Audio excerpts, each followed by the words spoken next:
Close your eyes if they are not already closed. Let your shoulders drop, just a little, away from your ears.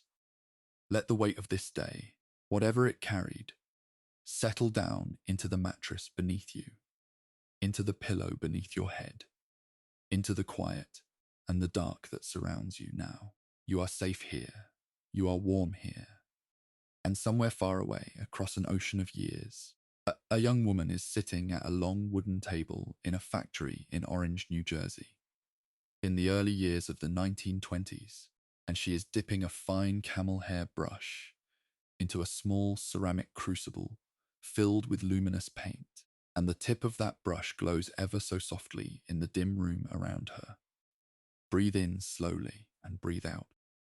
This is the story of those young women, the ones who glowed in the dark, the ones history would come to call the Radium Girls. It is a story about work and light, about science misunderstood and trust misplaced, about the slow and patient courage of ordinary people who found themselves caught between the gleaming promises of a new industrial age and the quiet devastation that those promises concealed. It is a long story, and a gentle one, and there is no need to rush through it. If this voice helps you rest tonight, and if you find yourself drifting off somewhere around the second chapter or the third, you might consider subscribing to this channel, The Plague Lullaby, where history is told slowly, softly, and always with the lights turned low. But only consider it, of course, if you are still awake. Now, let us go back. Let us go all the way back to the beginning, to the laboratories and the luminous paint, and the soft, steady hum of machines that filled the morning air in New Jersey, in a time when radium was not yet a word that anyone feared. It is worth pausing at the very beginning to understand what radium was, and what the world believed it to be in those early decades of the 20th century.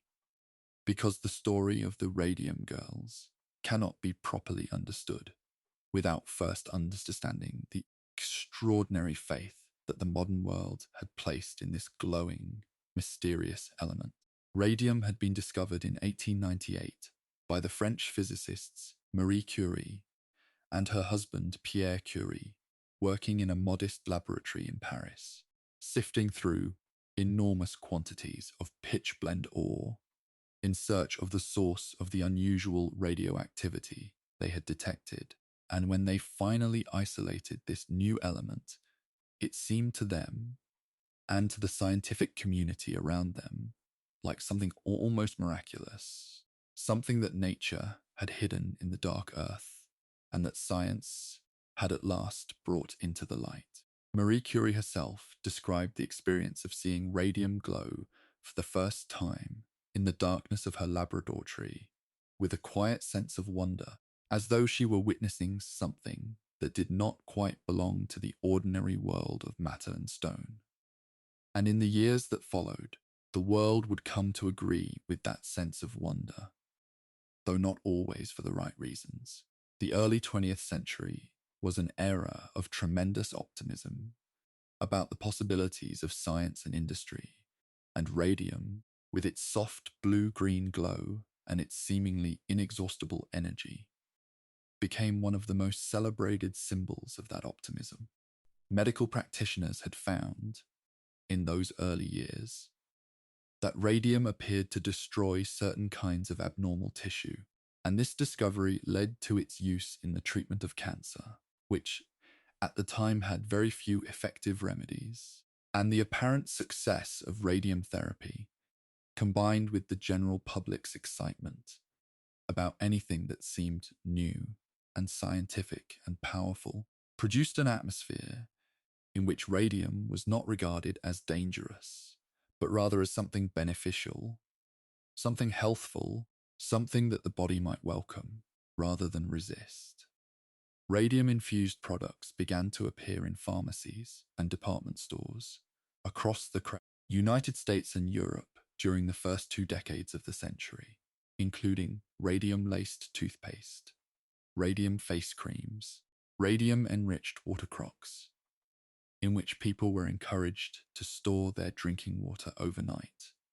so that it might absorb the element's supposed health-giving properties, and even certain food products that bore the word radium in their names as a kind of selling point, a promise of vitality and modernity that would appeal to a public hungry for both. Meanwhile, in the laboratories of entrepreneurs and chemists, a different kind of application for radium was quietly being developed, one that would prove far more consequential than anything the health product manufacturers had imagined. A man named Sabin Arnold von Sochocki, a Ukrainian-born physician and inventor, working in the United States in the years just before the First World War, discovered that by combining radium with a phosphorescent compound called zinc sulfide, along with gum arabic and water, he could produce a paint that would glow steadily in the dark, without needing any external source of energy, a paint that would make the hands and numerals of a watch dial clearly visible in a darkened room or on a battlefield at night. This discovery was, in the context of the early 20th century,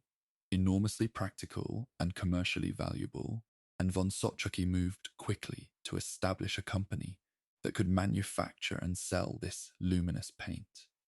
which he gave the brand name Undark, a name that captured something of the paint's essential nature: the quality of making darkness visible, of bringing light into places where there had been none before. The company that von Sochocki helped to found, originally called the Radium Luminous Material Corporation,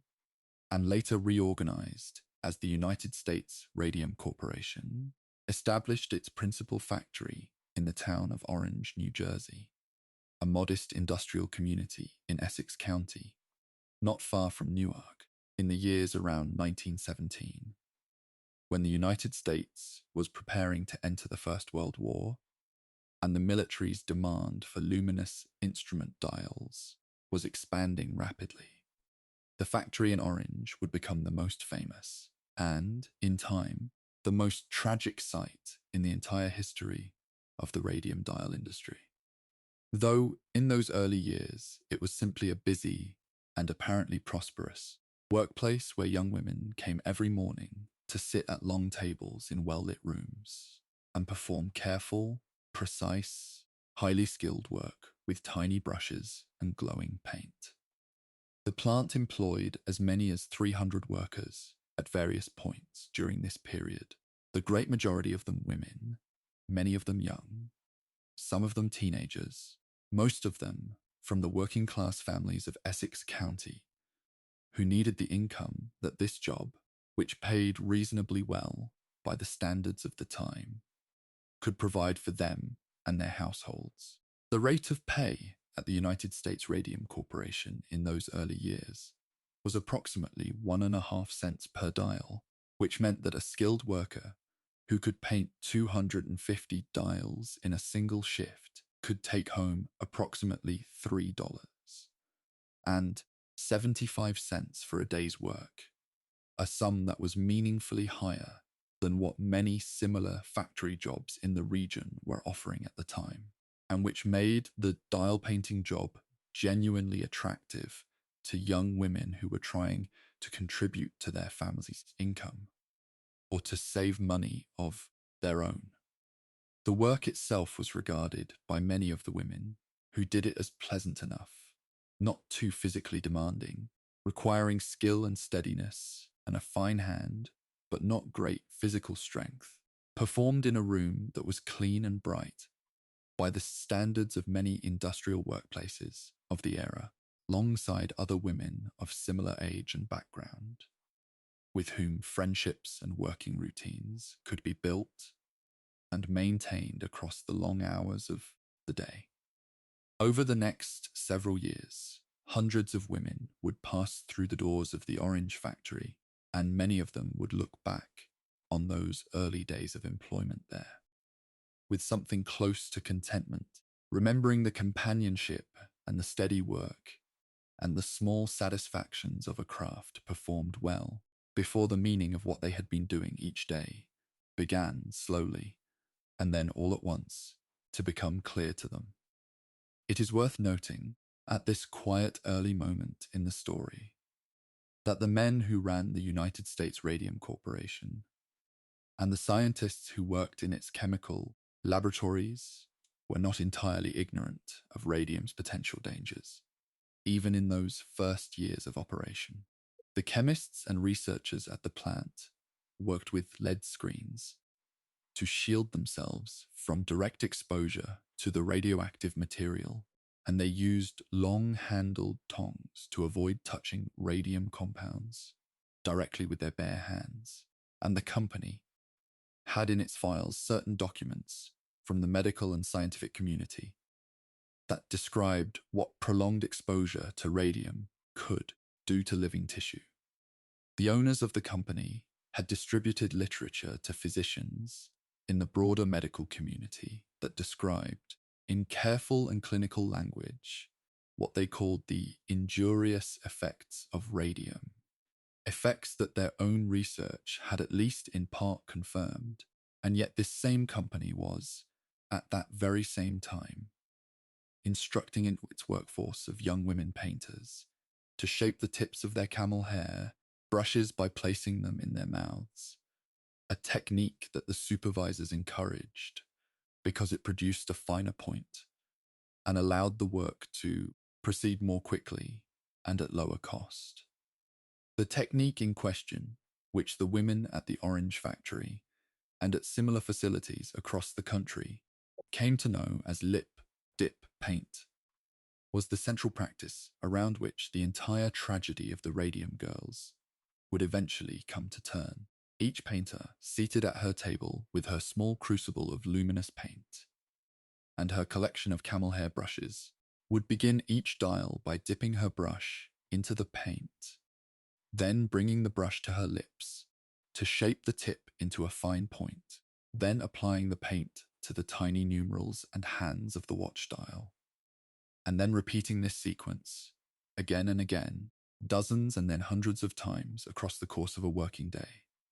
day after day, week after week, month after month, and year after year, each repetition depositing a small quantity of radium into her mouth, from where it passed into her digestive system, and then, because the human body processes radium in a manner closely analogous to the way it processes calcium, was absorbed directly into her bones, where it would remain, embedded in the living tissue of her skeleton, irradiating her from the inside, with a slow and patient and invisible energy for the rest of her life. The women themselves were entirely unaware of this process. They had been told clearly and consistently by their supervisors and by the company spokespeople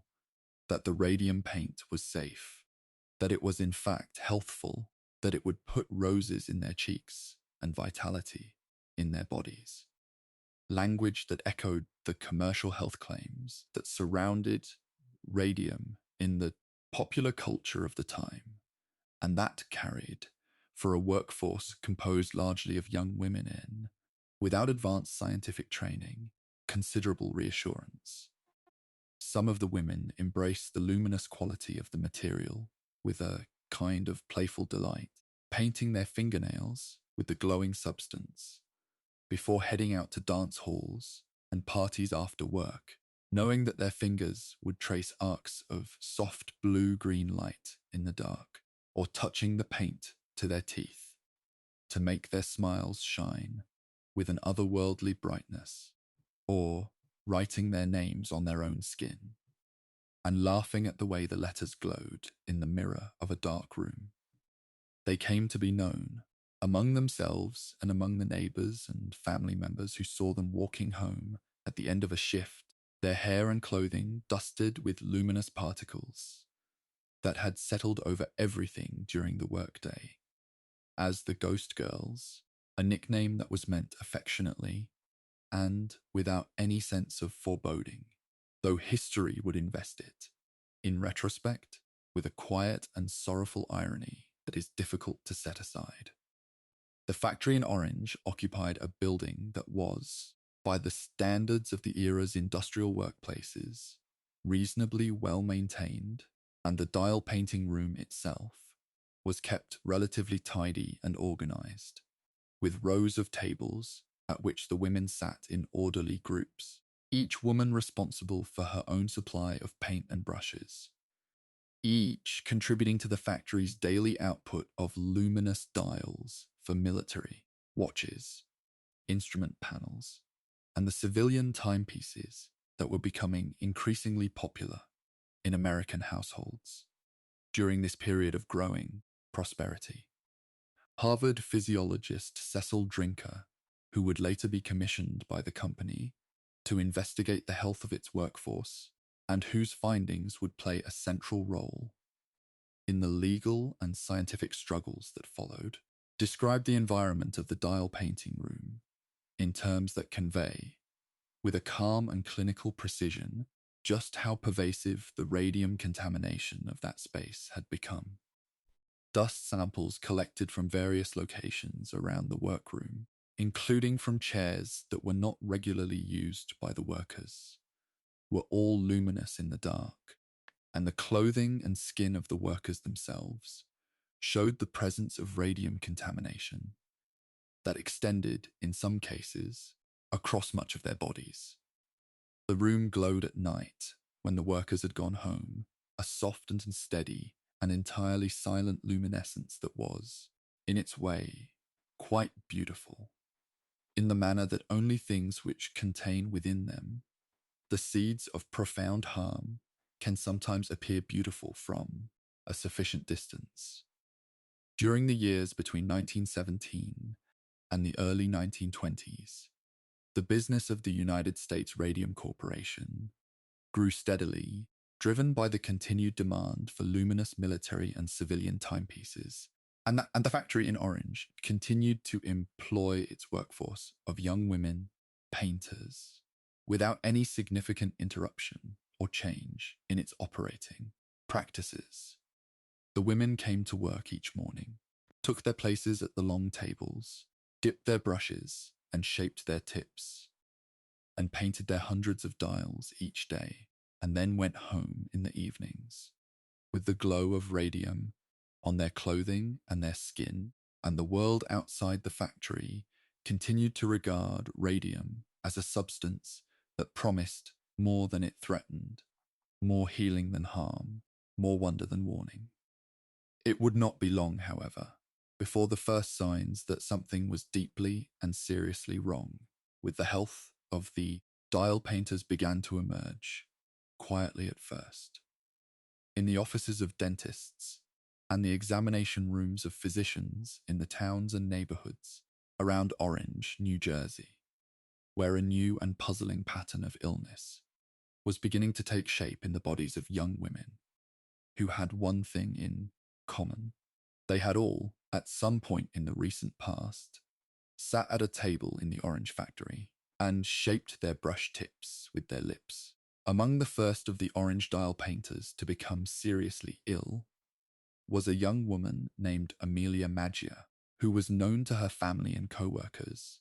by the affectionate diminutive Molly, and whose story would in time become one of the most emblematic and most carefully documented cases in the entire history of the Radium Girls, a story that traced, in its long and deeply sorrowful arc, the full shape of what radium poisoning could do to a human body and what institutional power could do to the truth. Molly Maggia had come to work at the Radium Luminous Material Corporation, as the Orange factory was then called, in the years around 1917, one of many young women from the working class Italian-American community in the Orange area, who had taken positions at the plant, drawn by the reasonable wages and the relative cleanliness of the work, compared to other forms of factory employment available to women of her background and economic circumstances during that period. She was, by all accounts, a capable and diligent worker, skilled with the fine brushes and the tiny dials. and she had given the company several years of steady and productive service before the first signs of her illness appeared quietly and without any dramatic announcement, in the form of a persistent ache in one of her teeth. The toothache that first brought Molly Maggia to the attention of her dentist in the early 1920s did not at first seem like anything more than the ordinary kind of dental complaint that people of her age and her era commonly experienced. A complaint that was addressed in the ordinary way by the extraction of the affected tooth, a routine procedure that should have resolved the matter and allowed the healing process to proceed normally. But the socket left by the extraction did not heal in the way that it should have done. It remained open and tender and resistant to the normal processes of recovery, and soon the neighboring tooth began to exhibit the same aching quality as the one that had been removed. And that tooth too required extraction, and the pattern continued, tooth after tooth being removed, each extraction failing to produce the healing that it should have produced, each empty socket becoming a site of persistent and troubling abnormality, with ulcers that were bleeding and filled with accumulation, spreading slowly from the points of extraction into the surrounding tissue of her gums and jaw. The condition spread over the following months from her mouth into the deeper structures of her jaw, causing damage to the bone itself, and eventually the lower jaw had to be removed entirely in an attempt to halt the progression of whatever was attacking her body from within. Medical understanding of the early 1920s was not equipped to identify what was happening to Molly Maggia's body with any clarity or precision, and the physicians who attended her during this long and difficult decline found themselves at a loss to explain a constellation of symptoms that did not fit neatly into any of the diagnostic categories available to them. Radium's capacity to accumulate in bone tissue and to irradiate it continuously from within, causing the progressive destruction of the bone's structural integrity, and the failure of normal healing processes, was not something that the medical community of that era generally understood or recognized. And the doctors who examined Maggia, seeing the evidence of bone destruction and the failure of healing in her jaw, and finding no obvious infection to account for it, reached for another explanation, one that was common in the diagnostic vocabulary of the time, and that carried, in the social atmosphere of the 1920s, a particular kind of stigma. They concluded, and recorded in their official assessment of her case, that Molly Maggia had died of syphilis, a sexually transmitted infection whose late-stage effects could include bone damage and tissue destruction, and whose attribution to a young working-class woman served, perhaps not entirely coincidentally, to redirect attention away from her workplace and toward her personal life and moral character. Molly Maggia died on the 12th of September 1922 of what the physicians on record described as a massive hemorrhage, and she was buried in the Catholic cemetery at Orange, New Jersey, and for a time the official account of her death stood unchallenged, and her name remained simply one entry among the quiet ledgers of loss that accumulate in every industrial community of every era. But Molly Maggia was not alone. Even as she was declining through the final stages of her illness in 1921 and 1922, other women who had worked alongside her at the Orange factory were beginning to experience the same kinds of symptoms, the same dental pain, and the same failures of extraction sites to heal, the same spreading damage in the jaw and mouth, the same inexplicable deterioration of bone tissue that the available medical vocabulary struggled to name correctly. By 1924, approximately 50 women who had worked at the Orange plant were ill with conditions that shared this same basic character, a dozen of them had already died, and the pattern was becoming impossible to ignore entirely, even for those who had reason to prefer that it remain invisible. Among the women who were becoming sick during this period were sisters, friends, neighbors, women who had worked at adjacent tables in the same dial painting room, women who had shared their brushes and their paint and their laughter across years of daily proximity, and the shared nature of their illness, the way it tracked so precisely along the lines of shared employment history, was something that the women themselves and their families could not help but notice, even if the official medical and corporate narratives were not yet prepared to acknowledge it. The United States Radium Corporation's response to the growing illness among its former and current workers during these early years of the 1920s was characterized, as would become apparent over time and through the careful work of investigators and attorneys, by a consistent and deliberate effort to deny any connection between the company's operations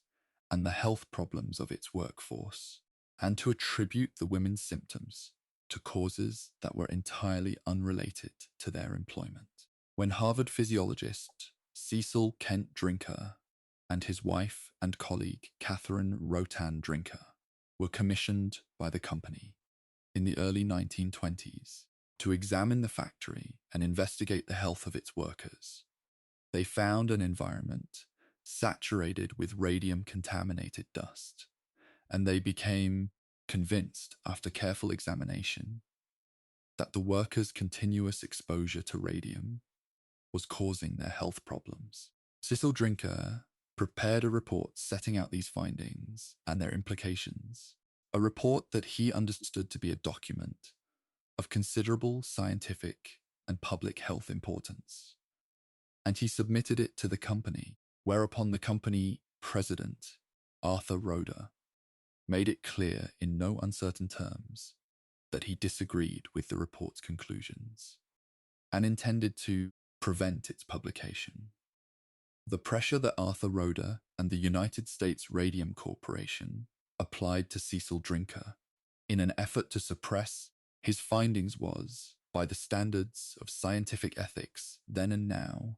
deeply inappropriate, and the story of what happened to Drinker's report in the months that followed its submission provides one of the clearest examples of the lengths to which the company was prepared to go in order to protect its business interests from the implications of its own commissioned research. Roeder threatened to sue Drinker if he published his findings, and Drinker, perhaps uncertain of his legal position, and perhaps unwilling to become the center of a major controversy, acquiesced to this pressure for a time and held back publication.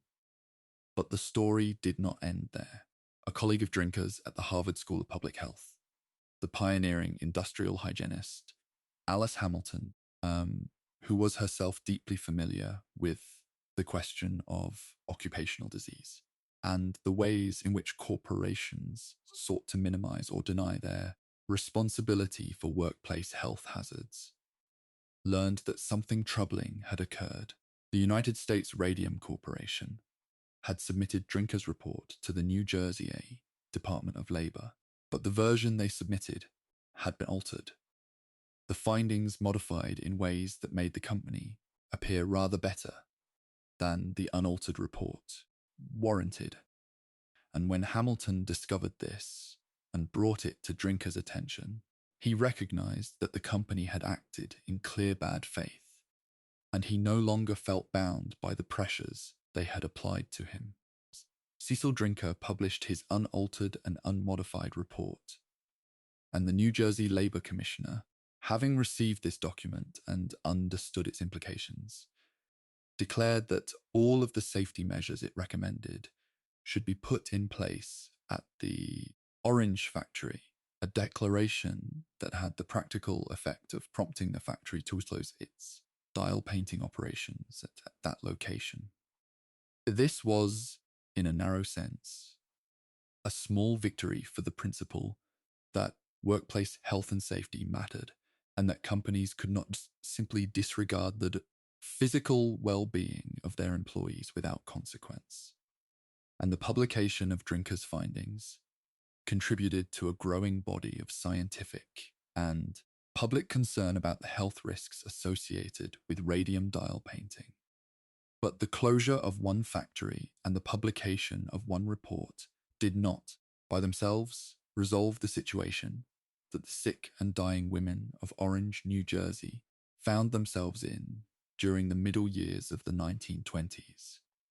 Because what they needed, and what the legal and corporate system of their era was extremely reluctant to provide, was not just acknowledgement, but accountability, not just the admission that something bad had happened, but the assignment of responsibility and the provision of remedy. The year 1925 brought a development that would prove important to the eventual legal and scientific resolution of the Radium Girls case, in the form of the work of a Newark pathologist named Harrison Martland, who was the county physician of Essex County, and who had been observing and studying the deaths and illnesses among the dial painters with a careful and methodical attention that the evidence before him seemed to demand. Martland developed a test that allowed him to measure the presence of radium and its radioactive decay products in the bodies of the dial painters. And the results of this testing provided what he believed and what he published as conclusive evidence that radium had accumulated in the bones of the affected women and was irradiating them continuously from within, causing the progressive destruction of bone tissue and the range of devastating symptoms that had been appearing in these women's bodies over the preceding years. The radium industry, including the United States Radium Corporation, attempted to discredit Martland's findings, mobilizing the considerable resources available to a well-funded industrial defendant to challenge the science and impugn the methodology in the manner that would become familiar in many subsequent controversies over occupational and environmental health in the decades that followed. Meanwhile, the women whose bodies were the subject of this scientific and legal controversy were living through the slow and difficult experience of illness in an era when the medical resources available to people of their economic circumstances were limited, when the cultural and institutional authority of corporations was formidable, and when the legal pathways available to workers seeking to hold their employers accountable for occupational disease were neither well established nor easily navigated. Several of the women who had worked at the orange plant and who were ill during this period attempted to bring legal claims against the United States Radium Corporation. But they encountered obstacle after obstacle, including the difficulty of finding attorneys who were willing to take on a well-funded corporate defendant in an area of law that was still in its early stages of development, and the challenge of meeting the legal standards of proof in cases where the causal chain between workplace exposure and bodily harm was something that the company's lawyers were prepared to contest at every step. The statute of limitations in New Jersey was an additional complication, because the illness that radium caused developed slowly, often appearing years after the initial exposure. And by the time the women knew they were seriously ill, the period within which they were legally entitled to bring a claim had in some cases already passed, a circumstance that the company's legal team was prepared to exploit to the fullest extent that the law allowed. It is worth resting with this circumstance for a moment, in the quiet and the dark, and allowing its full dimensions to settle into view. These were young women, the daughters of working-class families, in the industrial towns of New Jersey, who had taken a job that their employer assured them was safe, who had performed that job faithfully and skillfully for years, who had carried home the evidence of their work on their glowing skin and their luminous clothing, without any understanding of what that glow truly signified, and who now found themselves, in the middle years of their lives, confronting illness that their employer denied had anything to do with their work, advised by a legal system that found their claims procedurally complicated, and attended by a medical community that had for years, at the company's request, attributed their symptoms to causes that served the corporation's interests rather than the truth. The soft candlelight of those long Ago workroom evenings had seemed, to them, like a sign of something good and modern and full of promise, and it would take years of struggle. And the lives of many of those women, before the promise and the harm, were properly and publicly distinguished from one another. The mid-1920s in Orange, New Jersey, and in the broader landscape of American industrial life, were a period during which the question of what radium was doing to the dial painters' bodies was beginning, slowly and against considerable resistance, to make its way from the margins of scientific inquiry and legal complaint toward the center of public attention. The publication of Harrison Martland's findings in 1925 had provided, for those who were prepared to take them seriously, a scientific foundation for women and their supporters had been arguing for some time.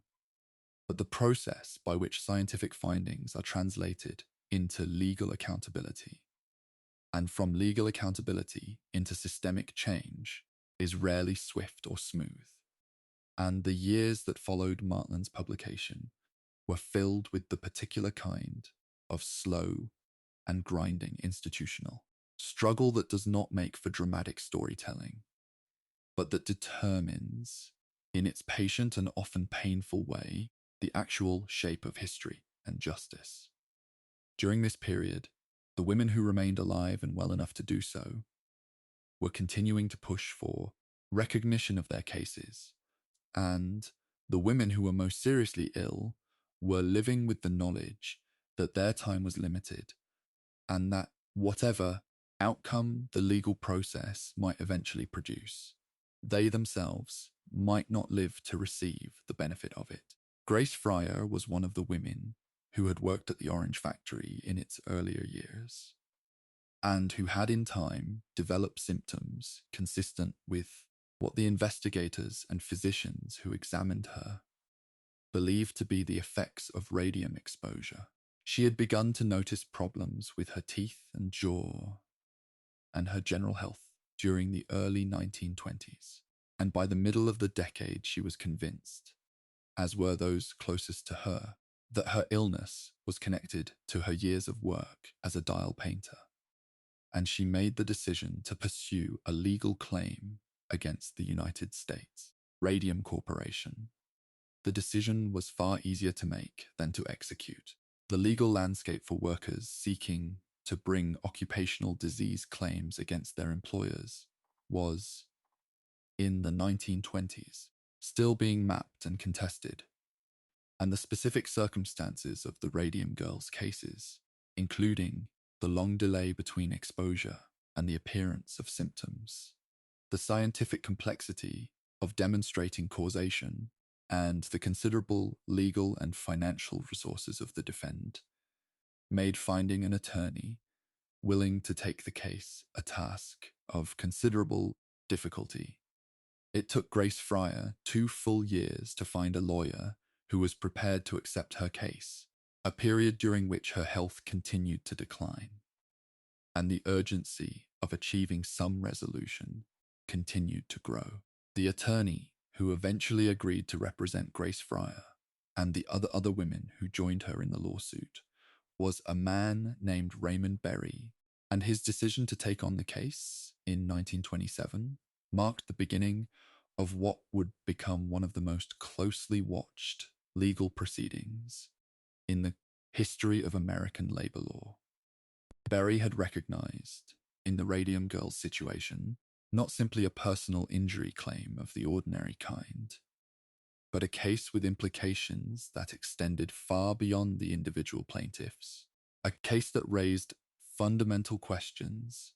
about the relationship between employers and employees, about the duty of care that corporations owed to the people who worked in their facilities, and about the extent to which the legal system was capable of providing meaningful remedy when the harm suffered by workers was caused by industrial processes that the corporations involved had known or should have known to be dangerous. 5 women joined Grace Fryer in the lawsuit: Edna Husman, Catherine Schaub, Quinta MacDonald, and Albina Larice.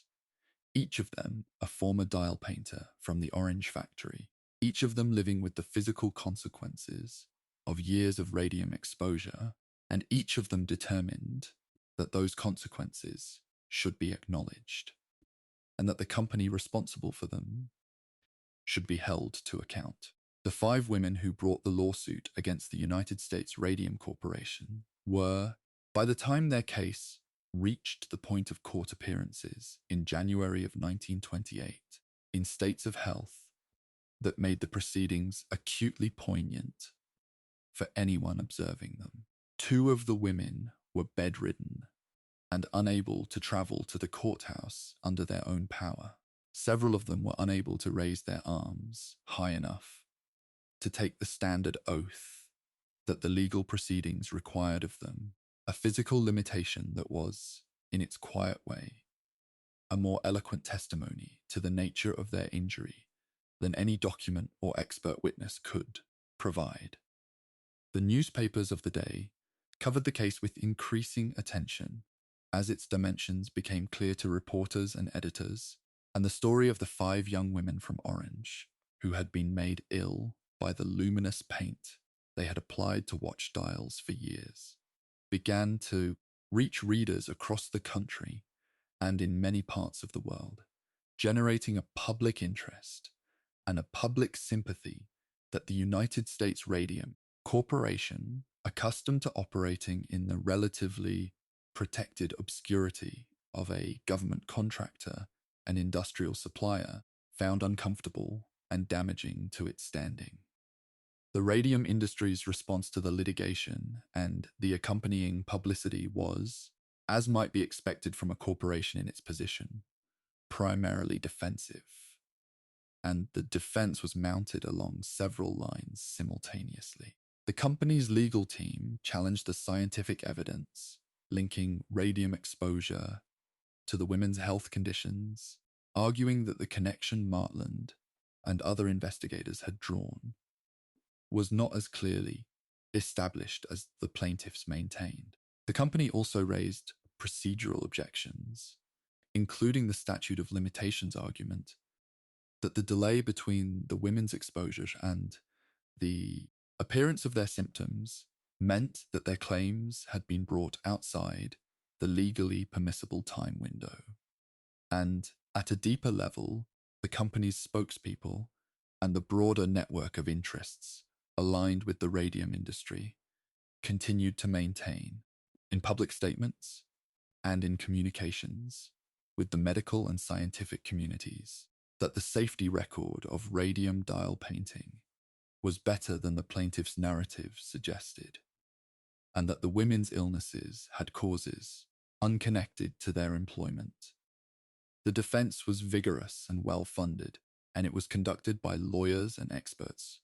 who understood exactly what was at stake in the case, both for the specific company and for the broader industry, and the principle of corporate liability for occupational disease that the case was putting before the courts. The 5 Radium Girls and their attorney, Raymond Berry, were aware that the defendants were prepared to fight the case at length and at considerable expense. And they were also aware, with a terrible clarity, that length was something that several of them did not have in abundance. The progress of radium poisoning in the human body is not a rapid one in most cases, but it is a progressive one, and the accumulation of radium in the bones is a process that continues and deepens over time, producing damage that was, in the 1920s, well beyond the reach of any available treatment. The women who had brought the case were, in the most direct and literal sense, dying, and the pace of the legal proceedings and the strategic choices that the defendants were making about how to prolong the litigation were matters of immediate existential consequence for them in a way that cannot be easily overstated. Their attorney understood this and sought ways to accelerate the resolution of the case, but the legal machinery of the era was not designed with urgency for the plaintiff in mind, and the autumn of 1928 arrived before the case was finally settled. In a proceeding outside the formal jury trial that had been scheduled but not yet conducted. The terms of the settlement that was reached in the autumn of 1928 between Grace Fryer, her 4 co-plaintiffs, and the United States Radium Corporation provided each of the 5 women with a payment of $10,000, equivalent to a considerably larger sum by the standards of later decades, along with an annual annuity of $600, paid at $12 per week for as long as each woman lived, and the agreement that all of their medical and legal expenses would be covered by the company going forward. These terms were, in the context of the case and the era, a meaningful financial settlement, providing the women with resources to pay for their ongoing medical care and to support themselves during the time that remained to them, and the settlement was accompanied by a degree of public acknowledgement of the company's responsibility that the women had been seeking. But it is important to hold clearly in mind, as one considers this outcome, that all 5 of the women who received this settlement were dead by the early 1930s, that none of them had the years ahead of them that would have made the financial terms of the settlement genuinely transformative in their personal lives, and that the United States Radium Corporation formally denied any wrongdoing as part of the settlement agreement, which meant that the acknowledgement the women had sought was never quite as complete or as unambiguous as justice, in a fuller sense, might have required. The story of the New Jersey dial painters did not end with the 1928 settlement, because the settlement involved only 5 women and addressed only the New Jersey operation, while the broader pattern of illness and harm that the dial painting industry had produced was continuing to develop, and in particular, the situation at the Radium Dial Company in Ottawa, Illinois, was following its own trajectory with its own cast of women whose lives and health were being shaped by the same substance and the same industrial practices that had devastated the orange workers. The Radium Dial Company had established its Ottawa operation in 1922, working out of a building on Columbus Street that had previously been a high school, and it employed young women from the Ottawa area to paint clock dials for the West Clocks Corporation in Peru, Illinois, using the same lip-dip paint technique and the same assurances of safety that had been deployed in Orange. The women of Ottawa had, in the mid-1920s, begun to hear something of the events in New Jersey through newspaper accounts. But when they raised questions about safety with their own employer's management, they were told by company representatives, including the co-founder George Willis, that the situation in New Jersey involved different conditions and different substances, and that the work they themselves were doing was entirely safe and without risk to their health, and that the women in New Jersey who were ill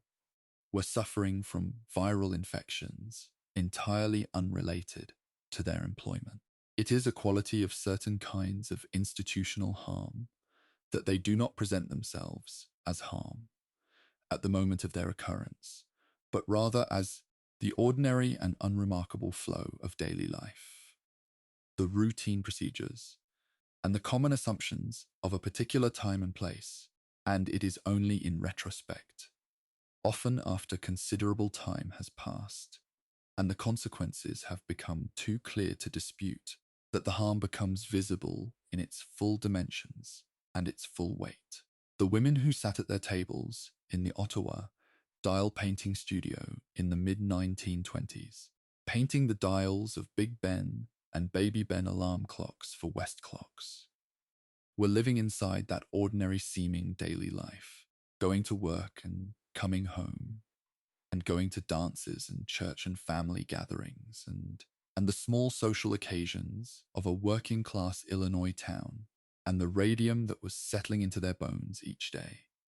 as they touched their brushes to their lips was doing its slow and invisible work without announcing itself, without offering any sign that would distinguish this day from any other day, without giving the least indication that the ordinary routines of this ordinary workplace were laying, slowly and with terrible patience, the foundation of what would come later. The story that had been building quietly in the industrial towns of New Jersey and Illinois through the latter half of the 1920s was, by the early 1930s, beginning to settle into the longer contours of a public reckoning, a process by which individual cases of illness and individual legal proceedings were being woven together into a larger narrative about industrial responsibility and the rights of workers, a narrative that the growing labor movement and the progressive social reformers of the era found both compelling and useful in their own work. The settlement of the New Jersey case in 1928 had attracted significant press coverage, not only in the local newspapers of New Jersey, but in publications across the country and in several European countries as well, and the image of 5 young women, too ill to raise their arms in court, who had been slowly poisoned by a substance their employer told them was safe, resonated with a public that was becoming increasingly attentive to questions of industrial health and corporate accountability. During a decade when the rapid expansion of industrial production had brought both prosperity and a new range of occupational hazards into the lives of working people, the New Jersey Consumers League, a reform organization that had long been engaged with questions of worker welfare and labor standards, had played an active role in bringing the Radium Girls case to public attention during the period of the litigation, and its involvement illustrated the way in which the individual tragedy of the dial painters was being situated within the broader context of early 20th century progressive reform efforts. The League's members understood the case not simply as the story of 5 particular women who had been harmed by one particular company, but as an instance of a wider pattern, the pattern by which corporations in the industrial era had routinely prioritized production and profit over the health and safety of the people who worked in their facilities, and by which the legal and regulatory systems of the time had been slow to respond to the evidence of harm with meaningful accountability. The Radium Girls case was, in this larger sense, a piece of evidence in an ongoing argument about what kind of society the United States was going to be and what kinds of obligations it was going to recognize as binding on those who employed other people to produce things for profit. Meanwhile, in the scientific community, the study of the dial painters' cases was continuing to yield important findings about the biological effects of radium on the human body, findings that had implications well beyond the specific circumstances of the dial painting industry, and that would eventually contribute to the broader field of radiation biology and to the scientific understanding of how radioactive materials behave inside living organisms. Harrison Martland's work in Essex County had established the basic framework of understanding, demonstrating through careful post-mortem examinations and through the analysis of exhaled gases and bodily excretions that radium accumulated in bone tissue and produced there a continuous source of radiation that damaged the tissue surrounding it, causing the bone destruction, the anemia, the jaw conditions, and the various forms of bone-related cancer that had characterized the illnesses of the dial painters. Robley D. Evans at the Massachusetts Institute of Technology made the first precise measurements of exhaled radon and radium excretion from a living dial painter in 1933, and over the following years, he gathered what became a uniquely valuable collection of data from 27 former dial painters, precise measurements of the quantity of radium present in their bodies taken at intervals over time, data that would eventually be used in 1941 by the National Bureau of Standards to establish the first official tolerance level for radium in the human body set at 0.1 microcuries. The establishment of a radium tolerance level by the National Bureau of Standards was, in its quiet scientific way, an acknowledgement of the principle that exposure to radium in the occupational context was something that needed to be managed and limited rather than simply assumed to be harmless. And it represented one of the early instances of what would become, over the following decades, an increasingly elaborate and important system of radiation protection standards and guidelines. But the women whose experiences had provided the data that made this standard possible were not, by 1941, in a position to benefit from it. The 5 New Jersey women who had settled their case in 1928 were all dead. Many of the other dial painters from Orange were also gone. In Ottawa, Illinois, the situation was still working its way through the legal system in proceedings that were themselves marked by the same combination of corporate obstruction, procedural complexity, and the race against mortality that had characterized the New Jersey case, though with somewhat different participants and a somewhat different institutional context. Catherine Wolfe Donahue was among the women of Ottawa, Illinois, who had worked at the Radium Dial Company and who had in time developed the constellation of symptoms that the medical and scientific record had by now firmly associated with radium poisoning. And she became, in the second half of the 1930s, the most publicly visible figure in the Illinois chapter of the Radium Girls story. She had begun working at the Ottawa facility in the 1920s, a young woman from an Illinois working-class family, performing the same lip-dip paint work that her New Jersey counterparts had performed, and the radium had done to her bones what it had done to theirs, accumulating and irradiating and slowly dismantling the structural integrity of the skeleton that supported her life.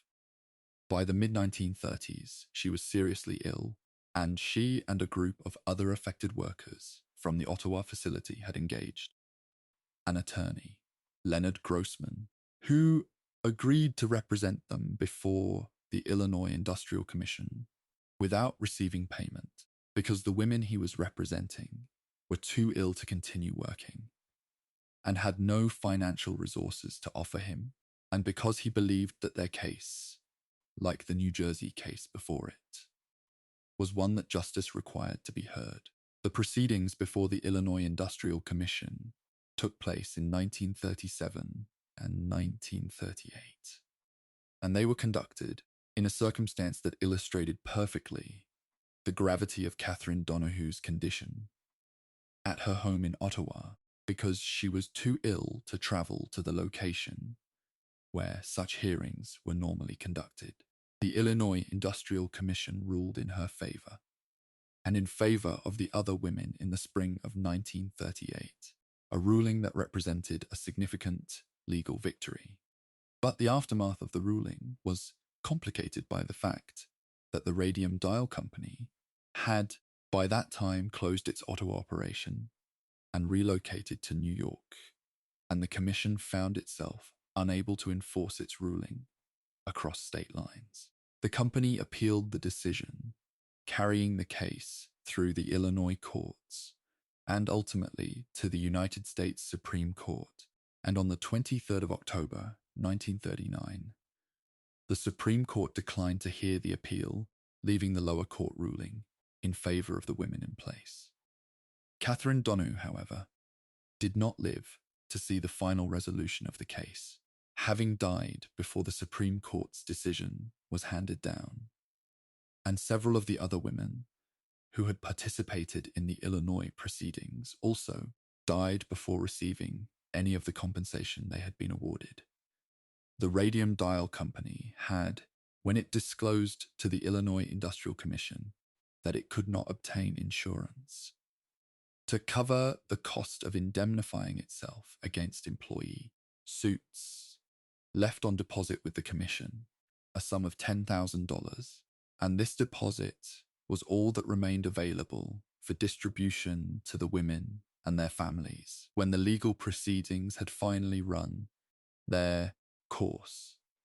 Some of the women who had participated in the case received no payout at all, the money having been exhausted, or the legal circumstances having prevented its distribution to their estates. The gap between what justice in the fullest sense would have required and what the legal system of the era was actually able to deliver was, in the Illinois case, as in the New Jersey case, a gap that the historical record preserves with a quiet and enduring sadness, the sadness of systems that are too slow and too complicated and too tilted toward the powerful to provide adequate remedy to the vulnerable within the time that the vulnerable actually have. It is worth noting, as this chapter of the story draws toward its close, that the women of the dial painting factories were not, even at the time, entirely without allies or advocates within the broader society. The New Jersey Consumers League and similar organizations had worked to draw public attention to their cases. Journalists had covered their stories with sympathy and, in many instances, with considerable skill. Physicians and scientists like Harrison Martland, Cecil Drinker, and Alice Hamilton had put their professional reputations behind the effort to establish the truth about what radium was doing to the dial painters' bodies. Attorneys like Raymond Berry and Leonard Grossman had taken on cases that were legally complex and financially unrewarding because they believed the women deserved representation. And the women themselves had shown, in their persistence through illness and legal proceedings and institutional obstruction, a quality of courage that was the more remarkable for having been exercised, not in any dramatic public arena, but in the quiet and painful private circumstances of ordinary people facing extraordinary harm. People who had at their disposal none of the resources that normally make courage easier to sustain, and who found it nonetheless.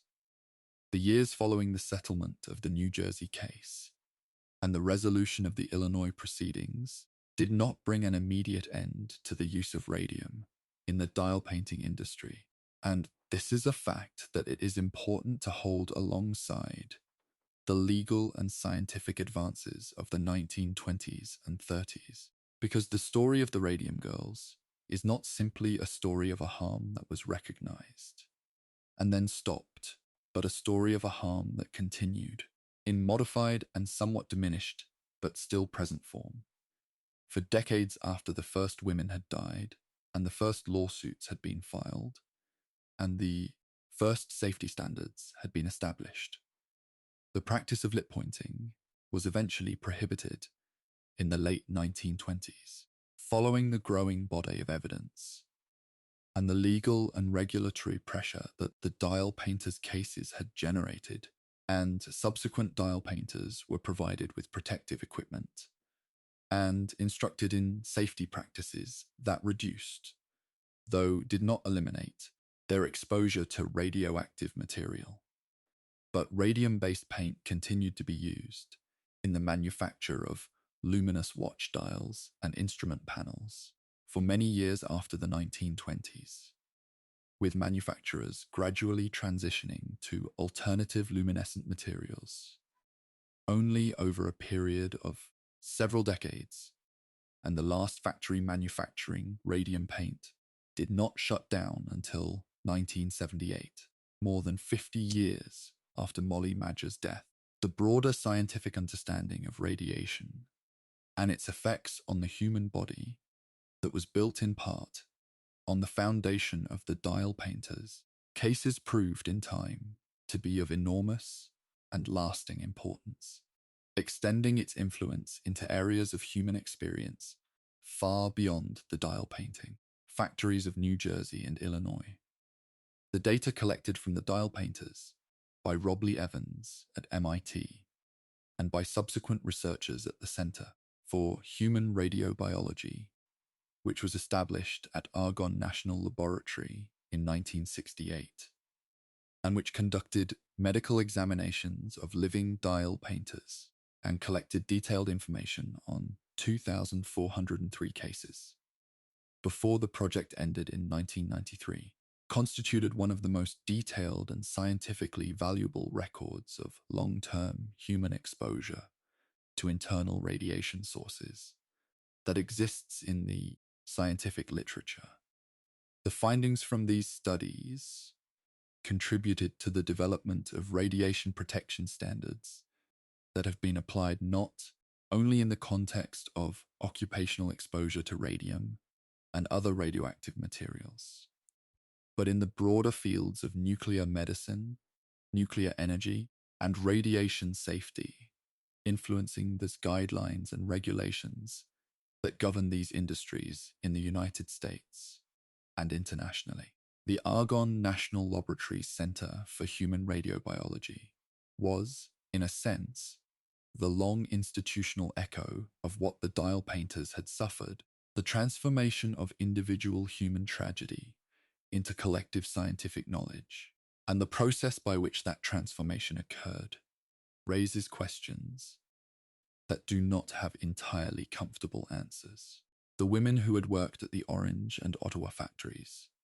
and who had developed radium poisoning as a result, did not, in most cases, consent to become subjects of scientific study in the way that the ethical standards of later medical research would require, and the relationship between the scientific community that studied them and the women themselves was not always free of the same kinds of institutional asymmetry and paternalism that had characterized the corporations that had employed them. At the same time, the knowledge that came from the study of their cases was genuine and valuable, and has contributed to the protection of many subsequent generations of workers and patients from the harms that radiation can cause. And this contribution, made at a terrible personal cost, is part of the legacy that the Radium Girls left to the world. The Congress of the United States took note, in 1949, of the legal and social questions that the dial painters' cases had raised, passing a law that gave workers the right to receive compensation for occupational illnesses, a right that had not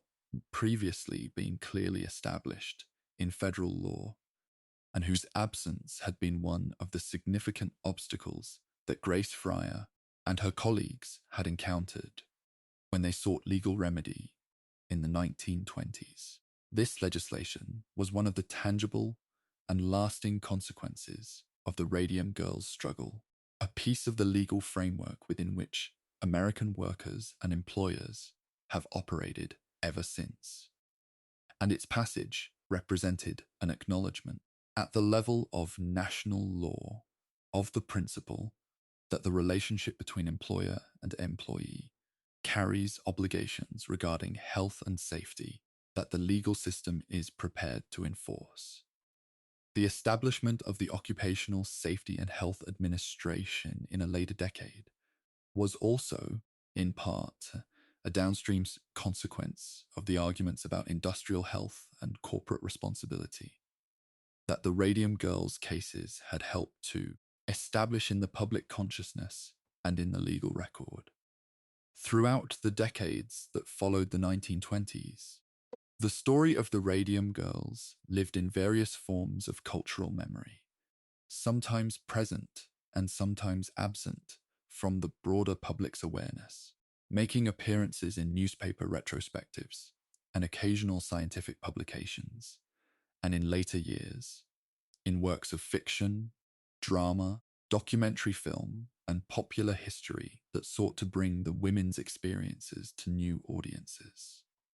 Kate Moore's narrative history, published in 2017 under the title The Radium Girls. The dark story of America's shining women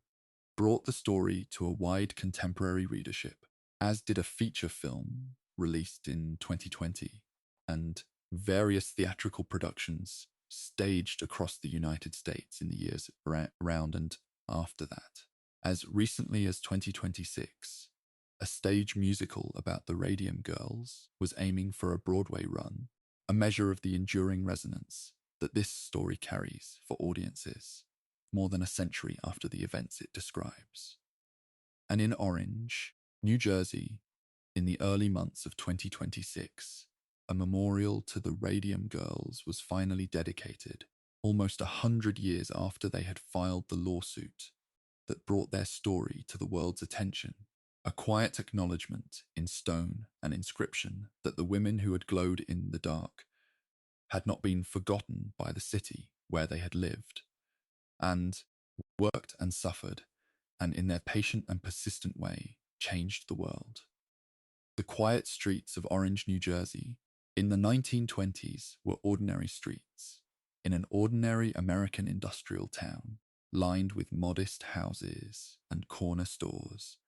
and the churches and social halls of a working-class immigrant community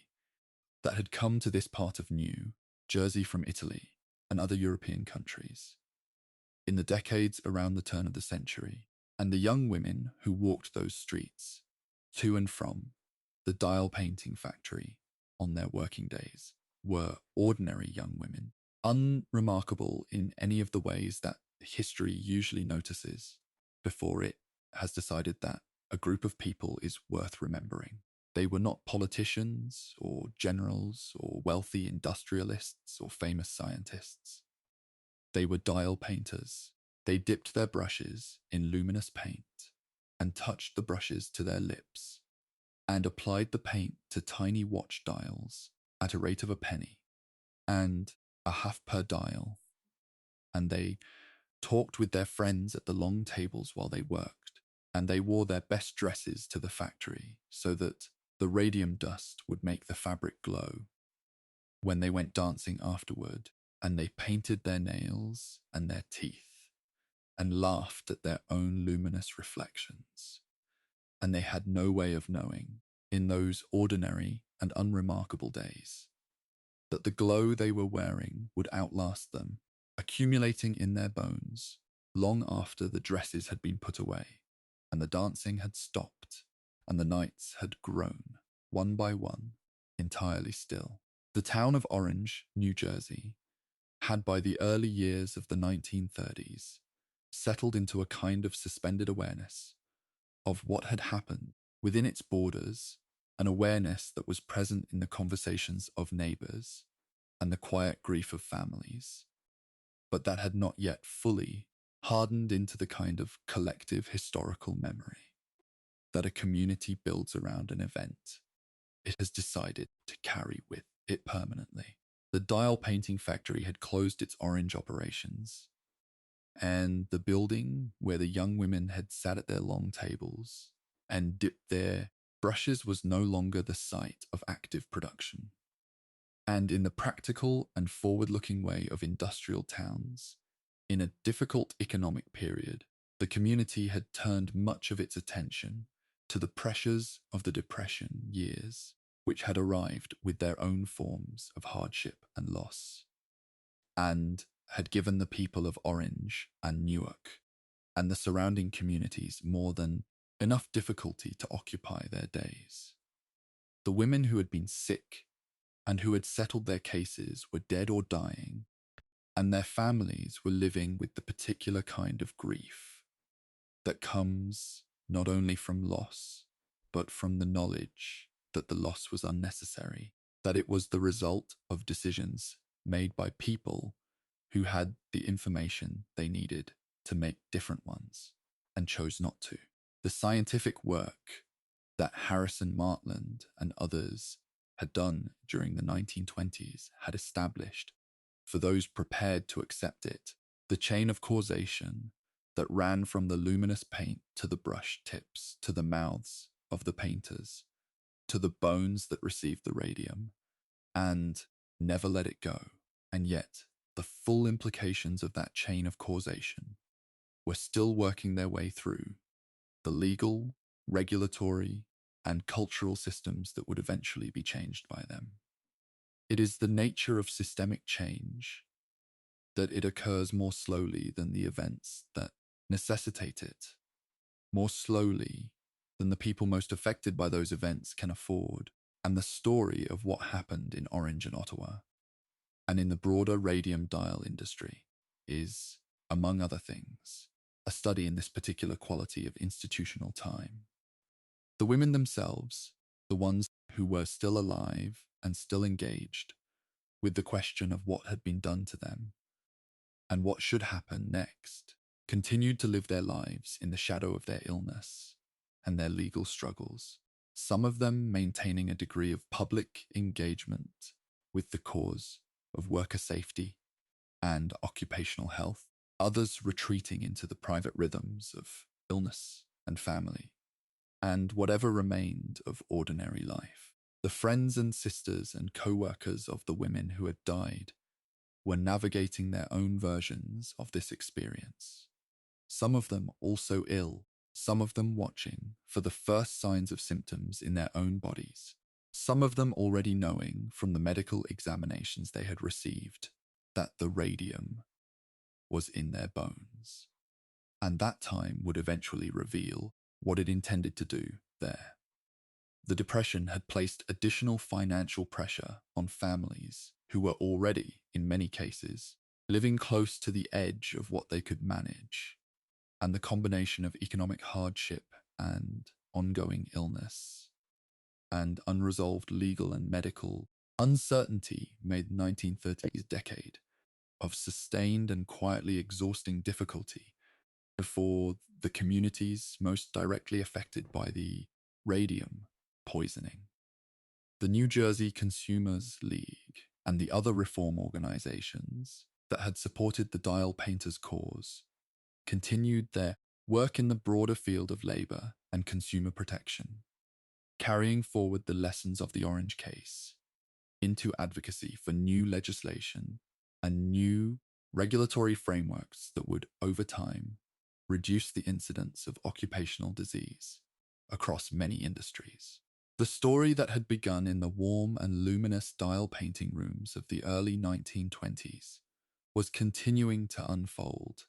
slowly and steadily, through the colder and more austere atmosphere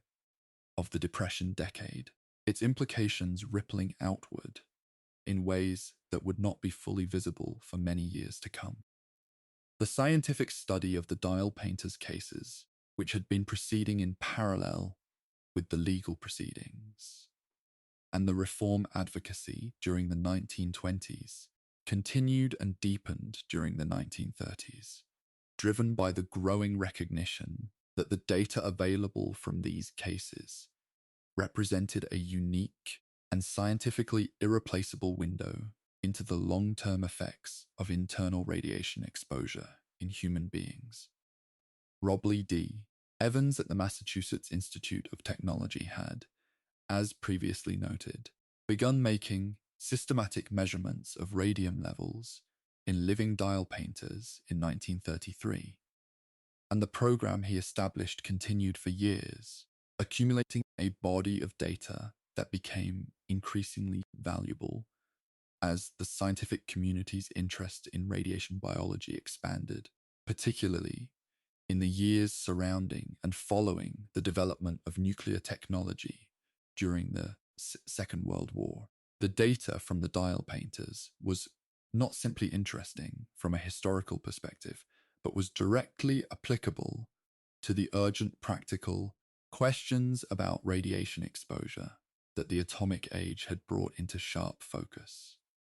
Questions about how much radiation the human body could tolerate, how different kinds of radioactive materials behaved inside living tissue, and what the long-term consequences of exposure at various levels and over various time periods were likely to be. Evans's measurements of the dial painters were precise and carefully conducted, involving the analysis of exhaled radon gas, which is a decay product of radium in the body, as a way of estimating the total body burden of radium present in each individual. And the results he obtained, combined with the detailed medical histories of the women he studied, allowed him to begin constructing the kind of dose-response relationship that is fundamental to any rational system of radiation protection. The work was slow and painstaking, requiring years of follow-up and the maintenance of careful records across a population that was scattered through several states and that was, in many cases, in declining health. And Evans approached it with the methodical patience that good scientific work in difficult circumstances requires. The dial painters who participated in these studies did so with varying degrees of enthusiasm and understanding, some of them eager to contribute to a process that they hoped would eventually produce better protections for workers in their situation. Others more ambivalent about the experience of being subjects of scientific measurement in the midst of their own illness. The relationship between the scientists who studied the dial painters and the women themselves was, as with the earlier work of the Drinkers and Martland, not entirely free of the power asymmetries that characterized many such relationships in that era, and the women did not always receive timely or complete information about what the measurements revealed about their own health status. But the data that accumulated through Evans's program was, whatever its ethical complexities, scientifically robust and deeply important, and it formed the empirical foundation on which the first generation of radiation protection standards was built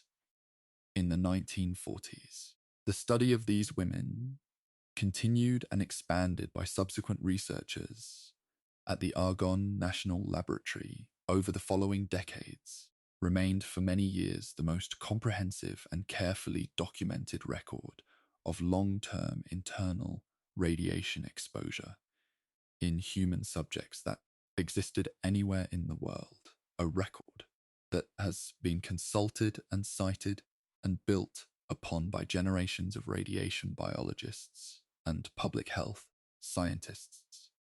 The broader industrial context within which the radium dial painters had lived and worked was, during the 1930s and 40s, undergoing the complex transformations associated with the Depression, the New Deal, and eventually the mobilization for the Second World War, transformations that had significant implications for the questions of worker safety and corporate accountability that the Radium Girls cases had helped to bring into public view. The labor movement in the United States had grown in strength and organizational sophistication during the 1930s, supported by New Deal legislation, including the National Labor Relations Act of 1935, which established for the first time a clear legal framework within which workers could organize and bargain collectively, and the growth of organized labor created institutional structures that were, in principle, better positioned to monitor and challenge workplace safety conditions than the individual workers or small reform organizations that had been the primary advocates for the dial painters. The question of occupational disease and the specific question of what employers owed to workers who became ill as a result of conditions in their workplaces was not resolved by the New Deal legislation, which focused primarily on wages, hours, and the right to organize rather than on health and safety as such. But the general political climate of the New Deal era was more favorable to the idea of government intervention on behalf of workers than the atmosphere of the 1920s had been, and this created some additional space for the kind of regulatory and legislative progress that the dial painters' advocates had been seeking. The passage of various state-level workers' compensation laws and occupational disease statutes during the 1930s was, in part, a response to the arguments and the evidence that the Radium Girls cases had provided, though the specific provisions of these laws varied considerably from state to state, and not all of them were drafted in ways that would have provided effective coverage to workers in situations analogous to that of the dial painters. The dial painting industry itself was changing during this period, with the growing awareness of radium's dangers leading to modifications in the techniques used and the precautions required of workers, and with the gradual development and adoption of alternative luminescent materials that did not carry the same health risks as radium, a transition that was slow and incomplete, but that was proceeding, driven by a combination of regulatory pressure, scientific evidence, and the reputational damage that the industry had sustained as a result of the litigation and the publicity of the late 1920s. The Second World War brought its own demands for luminous instrument dials for military equipment, and the wartime context created pressures that sometimes worked against safety considerations, as the urgency of military production competed with the slower rhythms of regulatory development and the gradual institutional learning that the dial painters' cases had initiated. By the early 1940s, however, the basic framework of understanding about radium's dangers in the occupational context was firmly established in the scientific and regulatory communities, even if the full implementation of appropriate safety standards would take additional years and additional instances of advocacy and legal pressure to achieve. The dial painters who had survived into this period and who continued to participate in the scientific studies being conducted by Evans and others were living witnesses to a history that was still, in various ways, in the process of being written, carrying in their bones the evidence of what had happened to them and contributing, through their participation in research and their maintenance of contact with the scientists who studied them, to the accumulation of knowledge that would serve to protect subsequent generations from the harms they had suffered. Among the qualities of the Radium Girls story that make it enduringly significant, and that account for its continued resonance with audiences across the century that has passed since the events of the 1920s, is the way in which it illuminates the relationship between scientific knowledge, institutional power, and individual vulnerability in the context of industrial capitalism. The corporation that employed the dial painters in Orange, New Jersey, possessed, or had access to, information about the potential dangers of radium exposure that it did not share with its workforce. And this asymmetry of knowledge was not an accident or an oversight, but a deliberate feature of the relationship between employer and employee that the company maintained throughout the period of its active operations. The scientists who worked in the company's own laboratories had conducted, research pointed toward the dangers of radium exposure, and the company had suppressed, modified, or simply declined to act on this research when doing so served its economic interests. A pattern of behavior that was, in the broader history of industrial capitalism, far from unique to the radium dial industry, but that, in this particular case, happened to be unusually well documented and to have consequences that were unusually visible and devastating. The women who applied their lips to their brushes each day did so within a context of manufactured assurance, a context that the company had deliberately created and maintained, and the trust they placed in their employers' representations about the safety of their work was, in the most fundamental sense, a trust that had been deliberately betrayed. It is worth pausing to hold this dimension of the story in mind, because it speaks to something that extends beyond the specific circumstances of the 1920s, and that touches on questions about the relationship between those who hold power and information in industrial contexts and those who do not, questions that have not lost their relevance in the century. Since Molly Madger first noticed a persistent ache in one of her teeth, the women of the orange factory were not naive or credulous in any way that distinguished them from most people. In most situations where they are given consistent and authoritative assurances by those in positions of institutional authority, and the lesson of their experience is not that workers should be more suspicious of their employers, but rather that the systems designed to ensure that employers are held accountable for what they know and what they do with that knowledge need to be strong enough and independent enough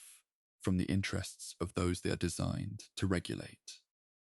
to actually perform that function. The progressive reformers who rallied to the Radium Girls cause in the 1920s and 30s understood this lesson clearly, and their advocacy for stronger occupational health legislation and more rigorous regulatory oversight was a direct response to what the dial painters' cases had revealed about the inadequacy of the existing systems. The Federal Employees Compensation Act, the various state workers' compensation statutes, and eventually the Occupational Safety and Health Act of 1970 were, each in its own way and in its own time, institutional responses to the kinds of institutional failure that the Radium Girls had made undeniably visible, and the women themselves, though most of them did not live to see the legislative developments, were in a meaningful sense present in the arguments that produced them. It was during the years of the Second World War and the years immediately following it that the broader scientific and public understanding of radiation and its effects underwent the most dramatic and consequential transformation in history, a transformation driven not by the quiet accumulation of data from dial painters' studies, but by the explosive and world-altering events of the Manhattan Project and the atomic bombings of Hiroshima and Nagasaki in August of 1945. The development of the atomic bomb and its use in warfare introduced into human consciousness a new and vastly more powerful sense of what radiation could do, and the survivors of Hiroshima and Nagasaki provided, at terrible cost, a new dataset about acute radiation effects in human beings that the scientific community spent the following decades studying and analyzing. The dial painter's experience, which had been concerned with the effects of chronic, low-level internal exposure to a single radioactive element over long periods of time, was in some ways a different kind of story from the acute whole-body external radiation exposure that the atomic bomb survivors had experienced. But the two bodies of evidence were related and mutually illuminating. And the scientists who worked on radiation protection in the post-war period drew on both the establishment of the International Commission on Radiological Protection in its modern form in 1950 and the development by various national and international bodies of increasingly detailed and sophisticated systems of radiation protection standards drew on the accumulated evidence from the dial painters' studies, as well as from the atomic bomb survivor data and from the growing body of research on the health effects of radiation in medical and occupational contexts. Robley Evans's long-running study of the dial painters contributed directly to the determination of the maximum permissible body burden for radium that was incorporated into these standards, providing a kind of empirical anchor for a regulatory framework that was, in its other dimensions, built on more theoretical and less directly empirical foundations. The women of Orange and Ottawa, who had worked in their luminous factories, decades before anyone dropped an atomic bomb or built a nuclear reactor, had contributed, through the involuntary documentation of their own suffering, to the scientific understanding that made it possible for the atomic age to be entered with at least some degree of practical knowledge about how to protect people from the harms that radiation could cause. This is a contribution that carries within it a profound and complicated mixture of grief and gratitude, the gratitude tempered always by the knowledge of what it cost, and the grief softened, perhaps only slightly, by the knowledge that it was not entirely without legacy. The post-war decades in the United States were years of rapid economic growth and technological expansion, years in which the country's industrial output and scientific capabilities were expanding at a pace that produced both genuine improvements in the material conditions of ordinary life and a range of new occupational and environmental hazards that the regulatory systems of the era were not always quick to recognize or address. The story of the Radium Girls was, in this broader context, part of a longer arc of American industrial history that included asbestos workers and uranium miners and chemical plant employees and many other groups of workers who were exposed, in the course of their ordinary working lives, to substances that proved to be far more dangerous than their employers had acknowledged, and who were required to navigate legal and institutional systems that were not designed with their interests primarily in mind. The occupational health advocates and reform organizations of the post-war period carried forward the lessons of the dial painters' cases as they engaged with these new iterations of the old problem, arguing for stronger regulation, better monitoring of workplace hazards, more robust systems of compensation for occupational disease, and greater transparency in the communication of health risks to workers. Alice Hamilton, who had played an important role in the New Jersey case through her identification of the company's manipulation of the drinker report, continued her advocacy work well into her later years, and her influence on the developing field of occupational medicine was profound and lasting. The women of the dial painting factories had, through their illness and their legal battles, and their public presence in the newspapers and courtrooms of the 1920s and 30s, done something that reverberated far beyond their own immediate circumstances, establishing a precedent and a narrative and an emotional reality that gave subsequent generations of advocates a foundation on which to stand when they made their own arguments about the obligations of employers to the people who worked for them. It is the nature of this kind of historical contribution that it is invisible in its operation, working through the accumulated weight of precedent and memory, rather than through any single dramatic moment. And the women themselves were, in most cases, unaware of the full extent of the influence Their cases would eventually exert on the legal and regulatory landscape of American working life. The families of the Radium Girls, the parents and husbands and siblings, and children of the women who had been poisoned and had died, carried their own versions of this history forward through the decades that followed. Some of them actively engaged with the public commemoration of the women's experiences, others living with the memory in the private and mostly unspoken way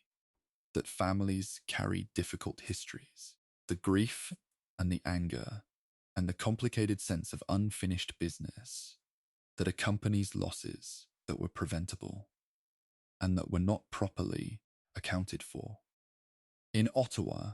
Illinois, the effects of the radium contamination extended beyond the bodies of the dial painters themselves, because the physical environment of the town had been contaminated as well. The building on Columbus Street, where the Radium Dial Company had operated, having been found,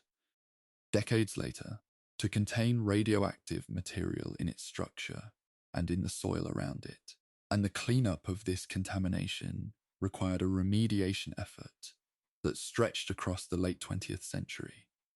and that brought the story of the Radium Dial Painters back into public attention in the town of Ottawa during a period when many of the original participants were long gone, and the events of the 1920s and 30s had passed from living memory into local history. The remediation was conducted under the auspices of what was, by then, a much more developed and comprehensive regulatory framework for dealing with radioactive contamination, and it involved the excavation and removal of contaminated soil from multiple locations around the town, including from beneath residential properties where families had been living for decades, in proximity to low-level radioactive contamination that they may not have been fully aware of. The Ottawa remediation was a tangible and concrete expression of the long tail of the radium dial industry's legacy, the way in which the consequences of industrial practices from the early 20th century continued to manifest themselves in the physical environment and in the public health concerns of communities. Decades after the factories had closed and the companies had dissolved and the legal proceedings had concluded, the women who had worked in those factories had been gone for many years by the time the bulldozers came to remove the contaminated soil from the streets of Ottawa. But the evidence of what had been done there was still present in the ground, patient and persistent, in the manner of things that do not fully resolve themselves within the time frame of a single human life. The question of how communities remember and commemorate industrially caused harm is one that has no single or simple answer, and the history of how the Radium Girls have been remembered and forgotten and remembered again across the century. Since their cases were first heard in New Jersey and Illinois courts, is itself an instructive and somewhat melancholy study in the rhythms of collective memory. During the decades immediately following the 1920s, the dial painter's story was present in the public consciousness, primarily through the medium of occasional newspaper retrospectives, references in labor history, and occupational medicine textbooks, and the memories of those who had been directly involved, memories that were kept alive within families and communities, but that did not circulate widely in the broader culture. The story was not entirely forgotten during these decades, and the scientific work on the dial painters continued to keep it present in the specialist literature. But it occupied, for the most part, a peripheral position in the American historical imagination, overshadowed by the larger and more dramatically compelling narratives of the Depression, the Second World War, the Cold War, and the social transformations of the post-war decades. It was not until the 1980s and 90s, as interest in the history of women's labor and the history of occupational health began to grow in academic and popular circles, that the Radium Girls story began to attract wider renewed attention, leading eventually to a series of popular histories, dramatic productions, and documentary films that brought the women's experiences to audience who had not previously encountered them. This renewed attention was driven in part by the growing feminist historical scholarship that was recovering the experiences of working class women from the margins of the historical record and placing them at the center of narratives about labor, science, and social change, and in part by the broader cultural interest in questions of corporate accountability and environmental health that characterized the late 20th century. The women who had sat at their tables in Orange and Ottawa and shaped their brush tips with their lips had not, in any conventional sense, been famous or powerful people, and the recovery of their stories from the archives and the family memories and the newspaper files of the 1920s required the patient and dedicated work of historians and writers who understood that the significance of a story is not measured by the social prominence of its protagonists. The scientific legacy of the Radium Girls extended as the 20th century progressed into areas of medical research and public health that the women themselves could not have imagined. Their involuntary contribution to human knowledge about radiation's biological effects being incorporated into ever more sophisticated models of radiation risk and ever more comprehensive systems of radiation protection. The Center for Human Radiobiology, established at Argonne National Laboratory in 1968, conducted its work with the living dial painters through medical examinations and data collection that continued until 1993, following the fashion the surviving members of this population across the decades, and building a longitudinal record of the health outcomes associated with different levels and durations of radium exposure that remains, even today, one of the most valuable datasets in the history of radiation biology. The researchers who worked at Argonne treated the women who participated in their studies with considerably more care and more transparencies about their individual health status than some of the earlier investigators had done, reflecting the evolution in medical research ethics that had occurred during the intervening decades, and the women who participated in these studies in the later decades of the 20th century did so with a fuller understanding of what they were contributing to and why. The findings from the Argonne studies refined and extended the dose-response relationships that Evans had begun to sketch in the 1930s, confirming and elaborating the picture of how radium accumulates in bone and how the radiation it emits affects the surrounding tissue over time, and contributing to the scientific basis for the radiation protection standards that govern occupational and medical exposure to radioactive materials in the present day. The women who had been children or young adults in the 1920s, and who had, in some cases, worked only briefly in the dial painting industry, before it became clear that the work was dangerous, lived out their long lives as members of a scientifically observed cohort whose health outcomes were of interest to researchers and regulators around the world,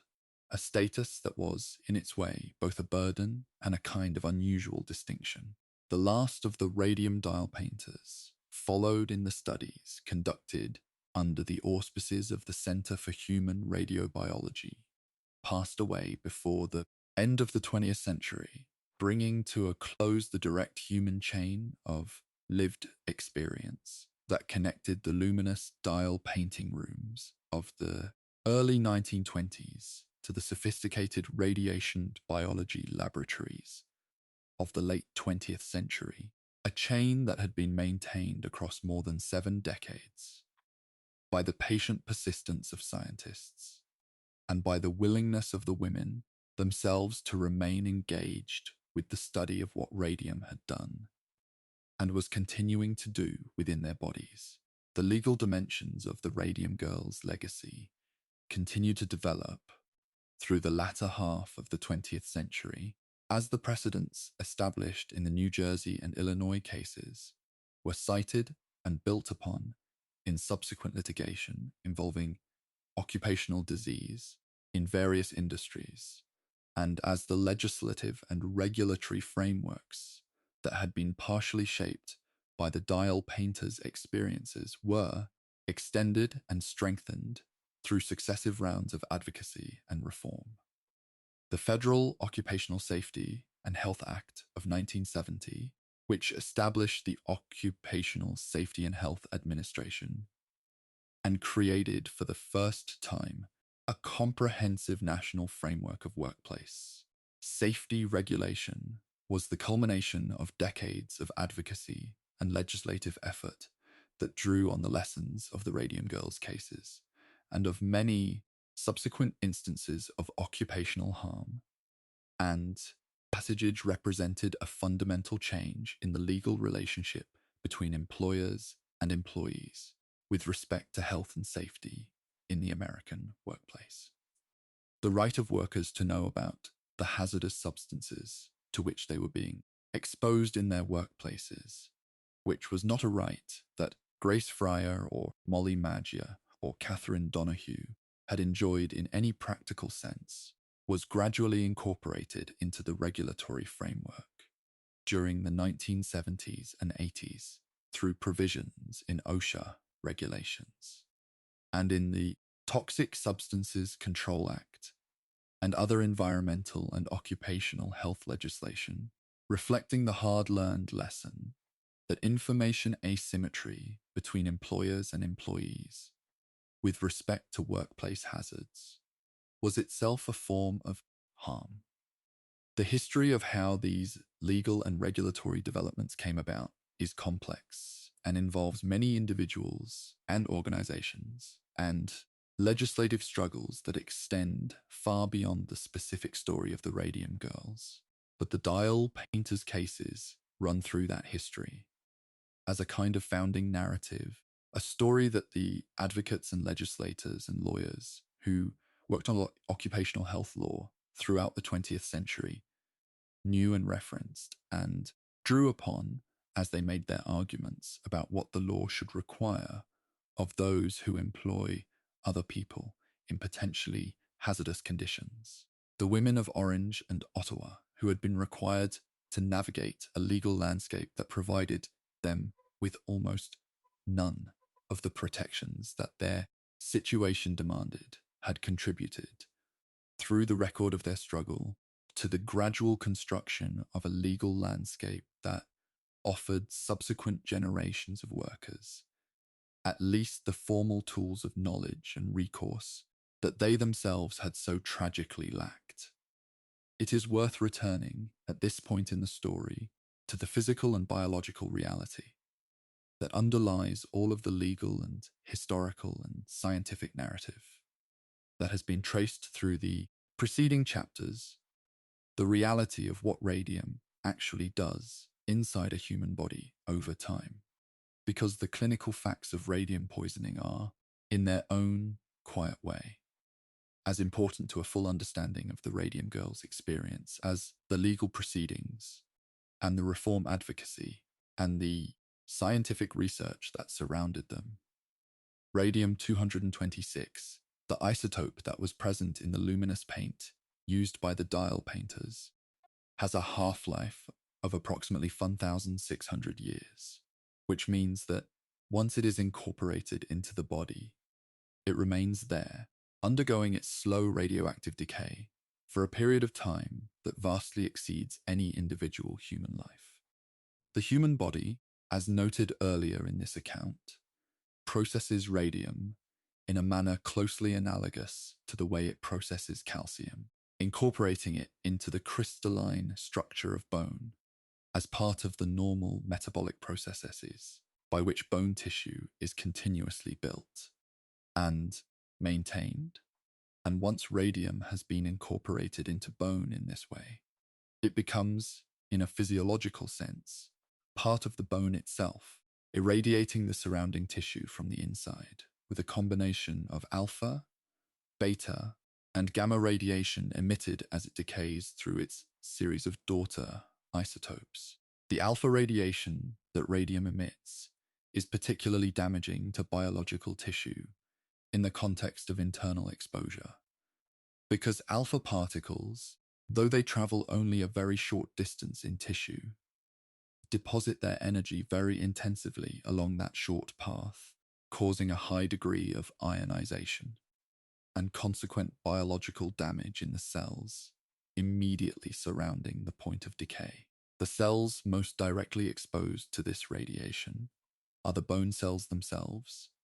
and the adjacent bone marrow cells, and the damage these cells sustain over years and decades of continuous exposure manifests itself in a variety of ways, including the destruction of the bone's normal structural integrity, leading to the kind of spontaneous fractures and jaw necrosis observed in the dial painters, the disruption of the bone marrow's blood cell producing function, leading to the anemia and blood disorders that many of the women experienced, and, in a significant proportion of cases, the transformation of irradiated cells into malignant ones,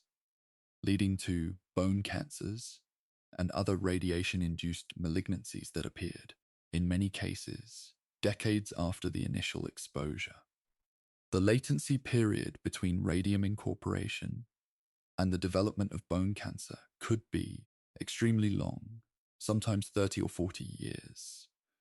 which meant that women who had worked in the dial painting industry for only a brief period in the 1920s or 30s might not develop cancer until the 1950s or 60s, a temporal gap that complicated the attribution of causation.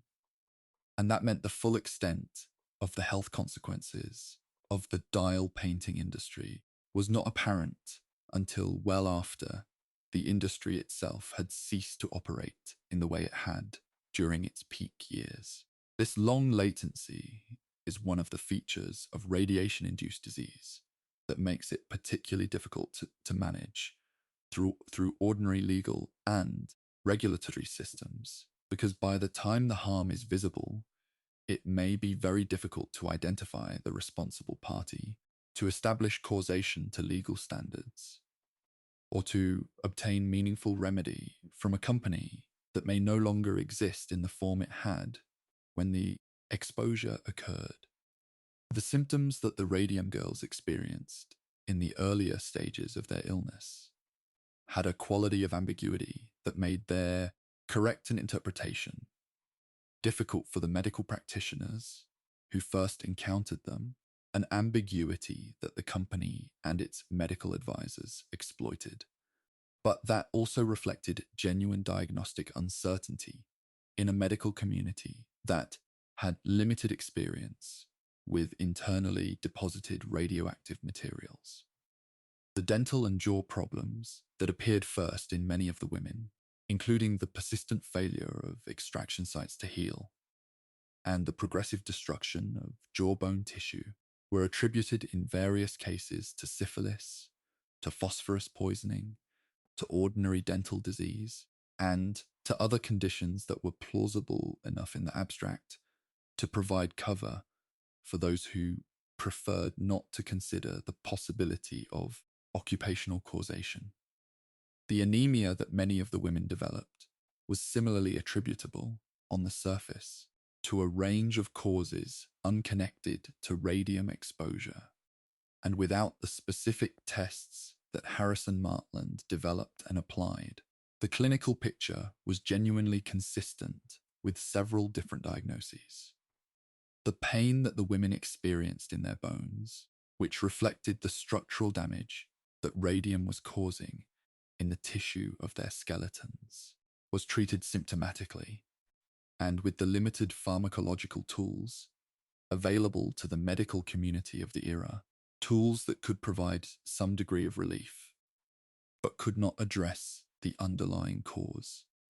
and could not halt the progression of the damage. The psychological dimensions of the women's experience during this period of illness and diagnostic uncertainty deserve some acknowledgement as well, because living with a serious and deteriorating illness whose cause is denied by the institution you hold responsible and whose very existence is attributed by official medical voices to conditions that reflect on your personal character rather than on your working. Conditions is a form of suffering that extends beyond the purely physical and that leaves its own kind of mark on a person's experience of themselves and their place in the world. The women who persisted through this experience with enough determination and resilience to pursue legal action and to maintain their position in the face of institutional denial and social skepticism were demonstrating, in the particular circumstances of their lives,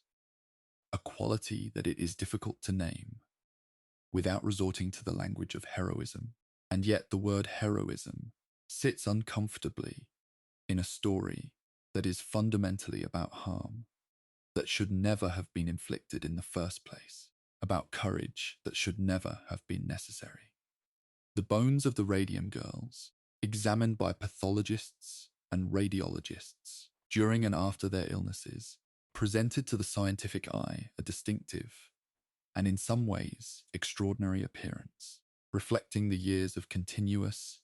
internal irradiation that had occurred within them. The radium that had been incorporated into the bone matrix was itself slightly luminous, in the way that radium-containing material tends to be, and post-mortem examinations of the remains of dial painters who had died of radium-related conditions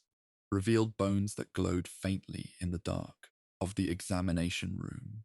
a quiet and deeply sorrowful echo of the luminous paint that the women had applied to their brush tips each working day. This quality of the evidence provided, for the scientists who encountered it, a kind of direct and unmistakable confirmation of the mechanism that Martland and Evans and the others had described, the radium present in the very structure of the bone, doing its slow and patient work across the years and decades of a life. The bone changes visible under microscopic examination were consistent with the effects of chronic internal alpha irradiation, showing the progressive disruption of normal bone architecture and the areas of necrosis and abnormal repair that characterize the clinical picture of advanced radium poisoning, and these findings, documented carefully in the scientific literature by Martland and subsequent investigators, constituted a detailed and scientifically rigorous account of a form of biological harm that had not previously been described in the medical literature, and that required, for its adequate description, a new conceptual and terminological framework that the scientists who studied the dial painters helped to create. The value of this scientific contribution was real and lasting, and it is acknowledged as such by radiation biologists and occupational health scientists who work in these fields today, even as it is understood to have been purchased at a price that no ethical system of human research would ever willingly sanction, the price of the lives and health of young women who had not been given the information they would have needed to make an informed choice about whether to accept the risks their work entailed. The children and grandchildren of the Radium Girls, those who were born to the dial painters, and who grew up in families shaped by the experience of illness and legal struggle and loss that the radium poisoning had produced, carried forward into the later 20th century a familial memory of these events that was, in many cases, a complicated and emotionally layered inheritance. Some of these descendants became active in commemorating and publicizing their mothers and grandmothers' experiences, participating in historical projects, and speaking to journalists and providing family documents and photographs to researchers and museums, contributing to the process by which the public memory of the Radium Girls was constructed and maintained. Others lived with the history more quietly, as a private family story that they knew and felt, but did not necessarily carry into public life. And this quieter mode of inheritance is perhaps the more common one in the history of ordinary people who have been caught up in events that history later decides were significant. The majority of the people affected living their experience as a personal and familial one, rather than as a public and historical one. The question of whether the descendants of the Radium Girls themselves faced any elevated health risks from their inheritance was one that scientists considered in the context of the broader study of radium's effects. And the answer that the research suggested was, fortunately, that the radium incorporated into the bones of the dial painters was not transmitted to their children in any significant way, the reproductive consequences of internal radium exposure being, in most cases, less severe than the direct personal health consequences for the exposed individual herself, though the scientific picture in this area was complex and not entirely without uncertainty. The families that the dial painters had and raised and left behind them were, in this biological sense, largely spared the physical consequences of the radium that had shaped their mothers' and grandmothers' lives, inheriting instead the emotional and historical dimensions of the experience, the grief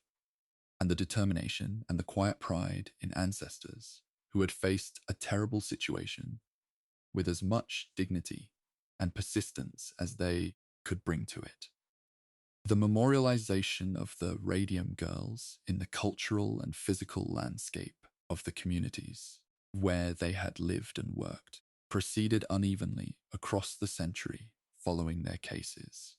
reflecting the general tendency of public commemoration to favor the dramatic and the powerful over the quiet and the ordinary, and the difficulty of maintaining sustained public attention on histories that do not resolve themselves in clear and satisfying ways. The town of Orange, New Jersey, had no formal memorial to the dial painters for most of the century following their legal struggle, a fact that was noted with varying degrees of regret and frustration by those who believed that the women's contribution to the improvement of workplace safety standards deserved public recognition in the place where they had lived and worked. It was not until the early 21st century that serious efforts to create such a memorial began to gain traction, and the process by which the memorial was eventually established was itself a reflection of the way historical memory works in democratic communities, requiring the sustained effort of advocates and local officials and community members over an extended period before it could achieve its physical expression.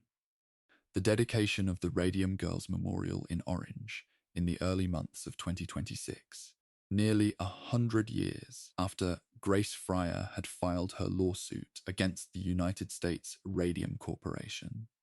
was an occasion of quiet significance, a moment in which the community formally acknowledged what had happened within its borders and expressed, in the permanent form of a physical memorial, its intention to remember the women who had been harmed there and to honor the courage they had shown in response to that harm. The memorial was, by its nature, an act of retrospective justice, unable to undo the harm or to restore the years that had been taken from the women it commemorated, but able to do something that such memorials can uniquely do, which is to make the past permanently present in a public space available to all who pass through it to encounter and to think about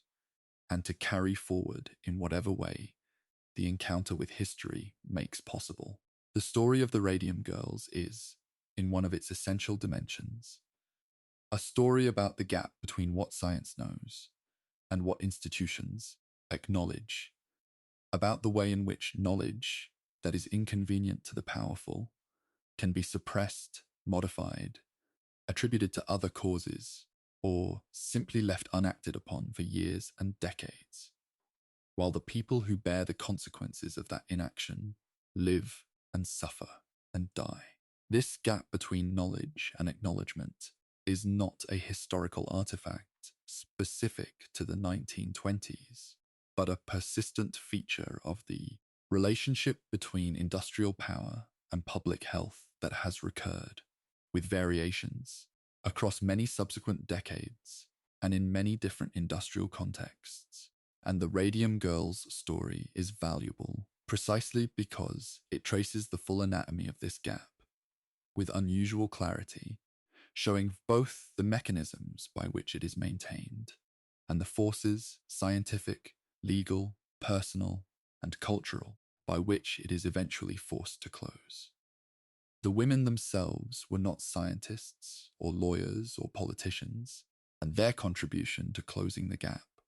was made not through any specialized professional expertise, but through the simple insistence of maintaining, against considerable institutional pressure, that what had happened to them was real, and that the entity responsible for it should be held accountable. This insistence is the most human thing in the story, the thing that requires no special training or access or privilege, but only the particular kind of courage that comes from having nothing left to lose and a deep, quiet conviction that the truth matters. The dial painters of Orange and Ottawa sat at their tables and did their work and trusted their employer and suffered the consequences of that trust. And then, in the midst of their suffering, some of them found the additional reserves to do something that their employer had calculated they would not be able to do, which was to make the truth about what had been done to them visible to the world in a way that could not be easily dismissed or suppressed. And in doing so, they changed, in ways both immediate and long-lasting, the world that the people who came after them would inhabit. The 1950s and 60s in the United States were decades during which the consequences of industrial era decisions about worker safety and environmental contamination were beginning to surface in ways that the broader public was increasingly prepared to notice and to discuss, a process of gradual collective awakening that drew on the accumulated evidence of many different cases and industries, but that returned again and again to the foundational stories that had first made the pattern visible. The Radium Girls were among those foundational stories, their cases cited in the academic and advocacy literature that was building through these middle decades of the century toward the comprehensive legislative reforms of the 1970s, and their names and circumstances known to the labor historians and occupational health researchers who were assembling the historical record of American industrial harm in the post-war period. The scientific work at MIT and later at Argonne continued to produce findings about radium's long-term effects in the bodies of the surviving dial painters, and these findings were incorporated into the international discussions about radiation protection standards that proceeded throughout the 1950s under the auspices of bodies, including the International Commission on Radiological Protection and the newly formed United Nations Scientific Committee on the Effects of Atomic Radiation, established in 1955 in response to growing public concern about the health effects of nuclear weapons testing. The atomic age had given the question of radiation protection a new urgency and a new political dimension that the radium dial painter's story had not possessed in its original 1920s context. And the dial painter's data was now being read and applied within a much larger framework of concern about radiation exposure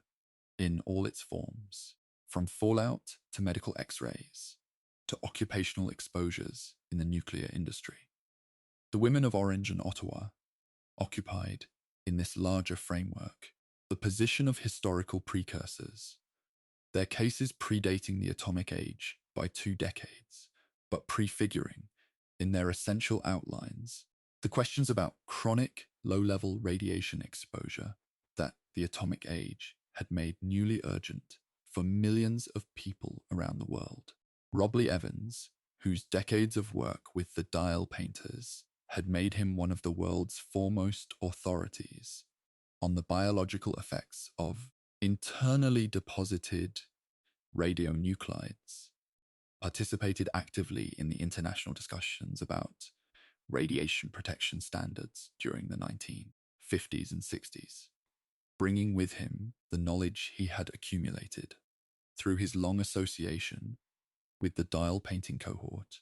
and contributing in this way to the translation of that particular and tragic human experience into the universal currency of protective standards and regulatory frameworks. The dial painters who were still alive during this period and who were still being followed by the researchers at Evans's laboratory were living in a world that had been transformed by the events of the Second World War and the development of nuclear technology into a world far more attentive to the dangers of radiation than the world of their early working lives had been, and they inhabited this transformed world as people who had known its truths at first hand before the world was ready to hear them. The personal experiences of these women, measured and documented and analysed across the decades by the scientists who studied them, constituted a kind of longitudinal autobiography of radium's effects in the human body, written not in words but in blood counts, and radon measurements, and bone density assessments, and the quiet notation of diagnoses and dates of death that accumulated year by year in the files of the researchers who followed them through the middle decades of the 20th century. The Radium Dial Company's Ottawa, Illinois facility had left behind, when it closed and relocated in the mid-1930s, a physical legacy of contamination that would not fully come to light until the latter half of the 20th century, when investigations into the environmental aftermath of early nuclear and radium industries began to be conducted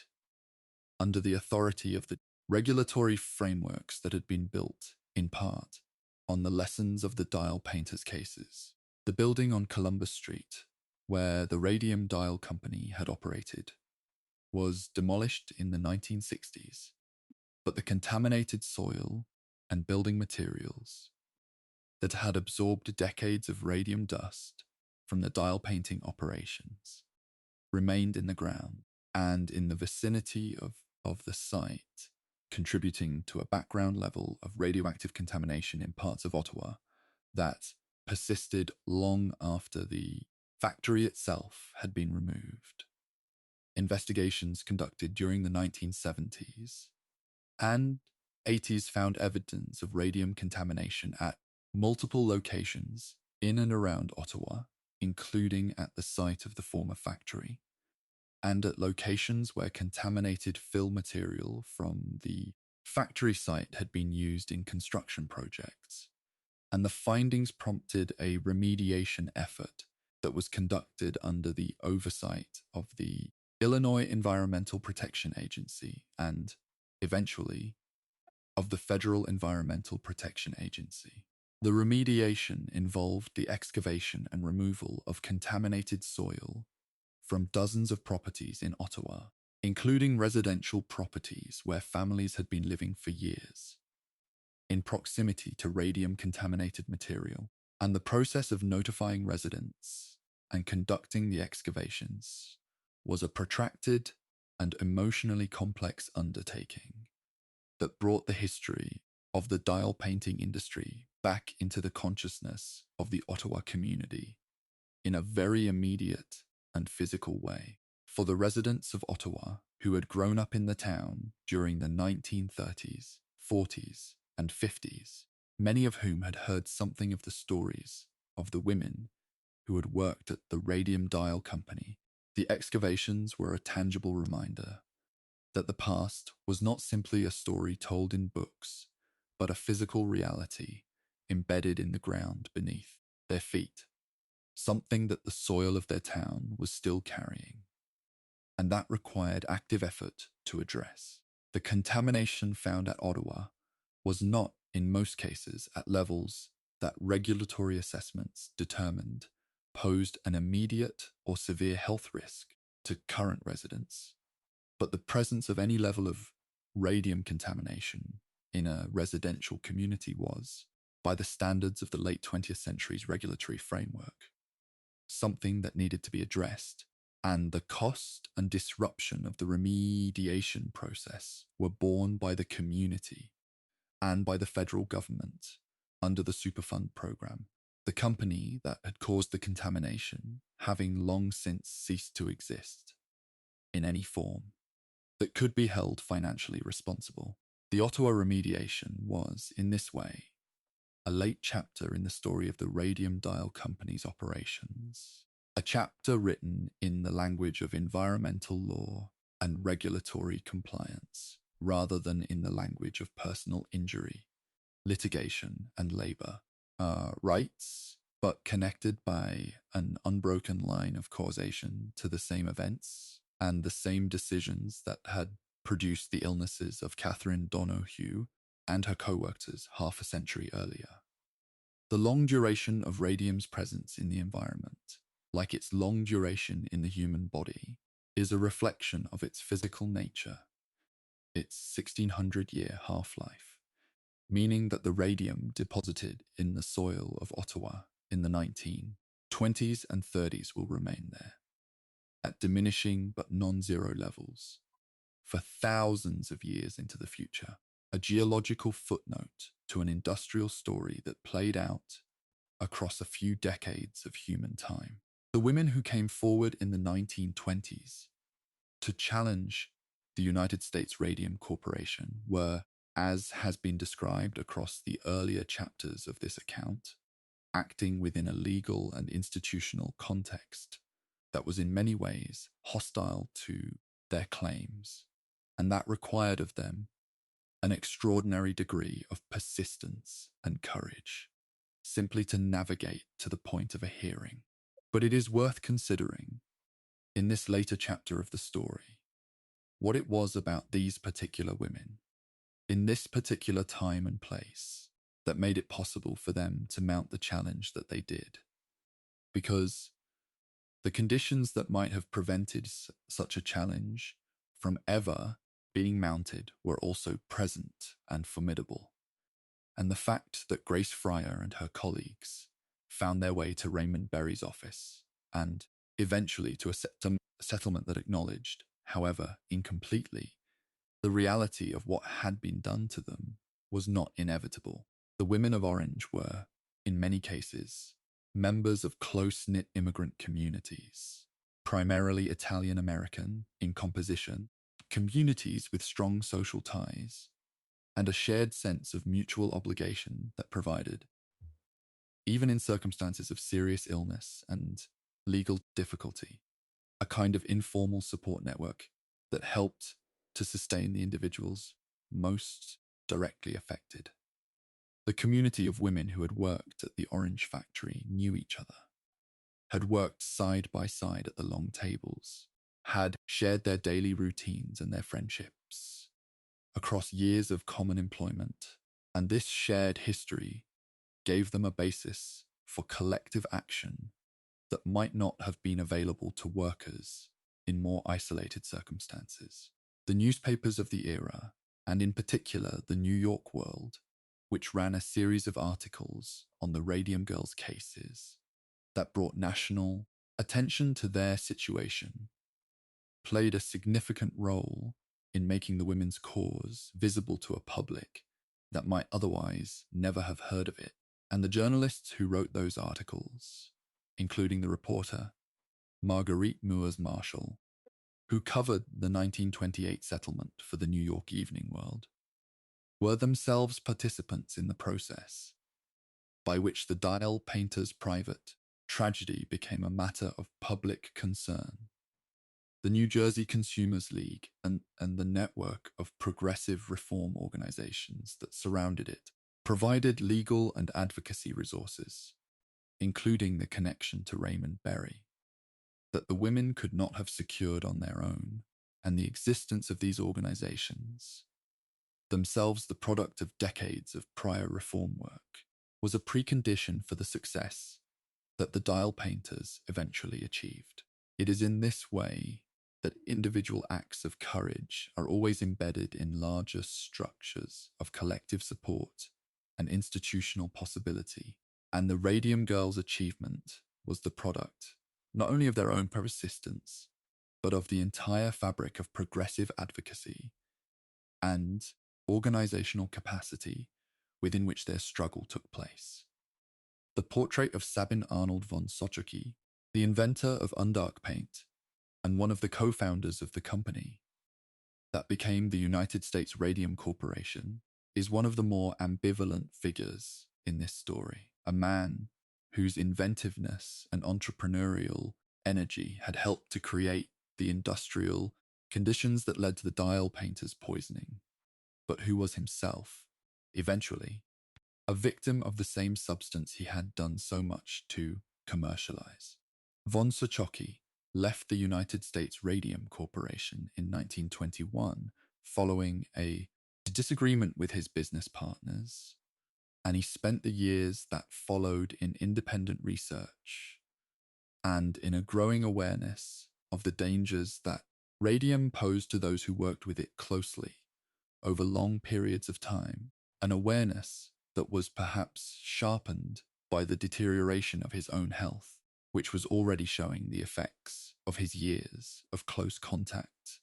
with radioactive material. He collaborated with Harrison Martland on some of the early research into radium poisoning, contributing his own first-hand knowledge of the substance and its effects to the growing body of scientific evidence. And it is a measure of the complexity of his position in this story that the same man who had created the industrial system that poisoned the dial painters was also among those who helped to document and describe what that system had done to the people who worked within it. Von Sochocky died in November of 1928, the same year in which the New Jersey case was settled, of aplastic anemia caused by his years of radium exposure, his body having accumulated the element through the same basic mechanism of repeated, unprotected contact that had affected the dial painters, though through different means and in different quantities. His death was, in its way, a last piece of evidence for the proposition that radium did not distinguish between the powerful and the vulnerable, between the inventor and the worker, between the man in the laboratory and the woman at the painting table, and that the substance whose commercial development he had done so much to advance had no regard for the social positions or intentions of those it entered. The industrial legacy he left behind was one that his own body eventually bore witness to, and the story of his life and death is a reminder that the harms produced by industrial systems are not always confined to the people at the bottom of those systems, though they fall most heavily and most unavoidably on those who have the least power to protect themselves. The broader pattern of behavior demonstrated by the United States Radium Corporation of commissioning scientific research, suppressing or modifying the findings when they were inconvenient, and continuing to expose workers to a substance whose dangers the company had reason to understand was not as noted earlier in this account, unique to the radium industry or to the 1920s, and the historical record of the 20th century is filled with instances of the same basic pattern playing out across different industries, different substances, and different communities of workers and residents. The asbestos industry's decades-long suppression of evidence about the health effects of asbestos fiber inhalation, the tobacco industry's systematic campaign to manufacture doubt about the link between smoking and cancer, the lead industry's resistance to the removal of leaded gasoline and lead paint, long after the evidence of their harm to children's neurological development was clearly established, and many other similar cases all share,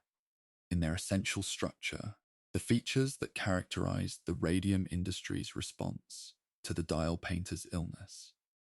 Early internal awareness of potential harm, deliberate suppression or manipulation of the evidence, public denial,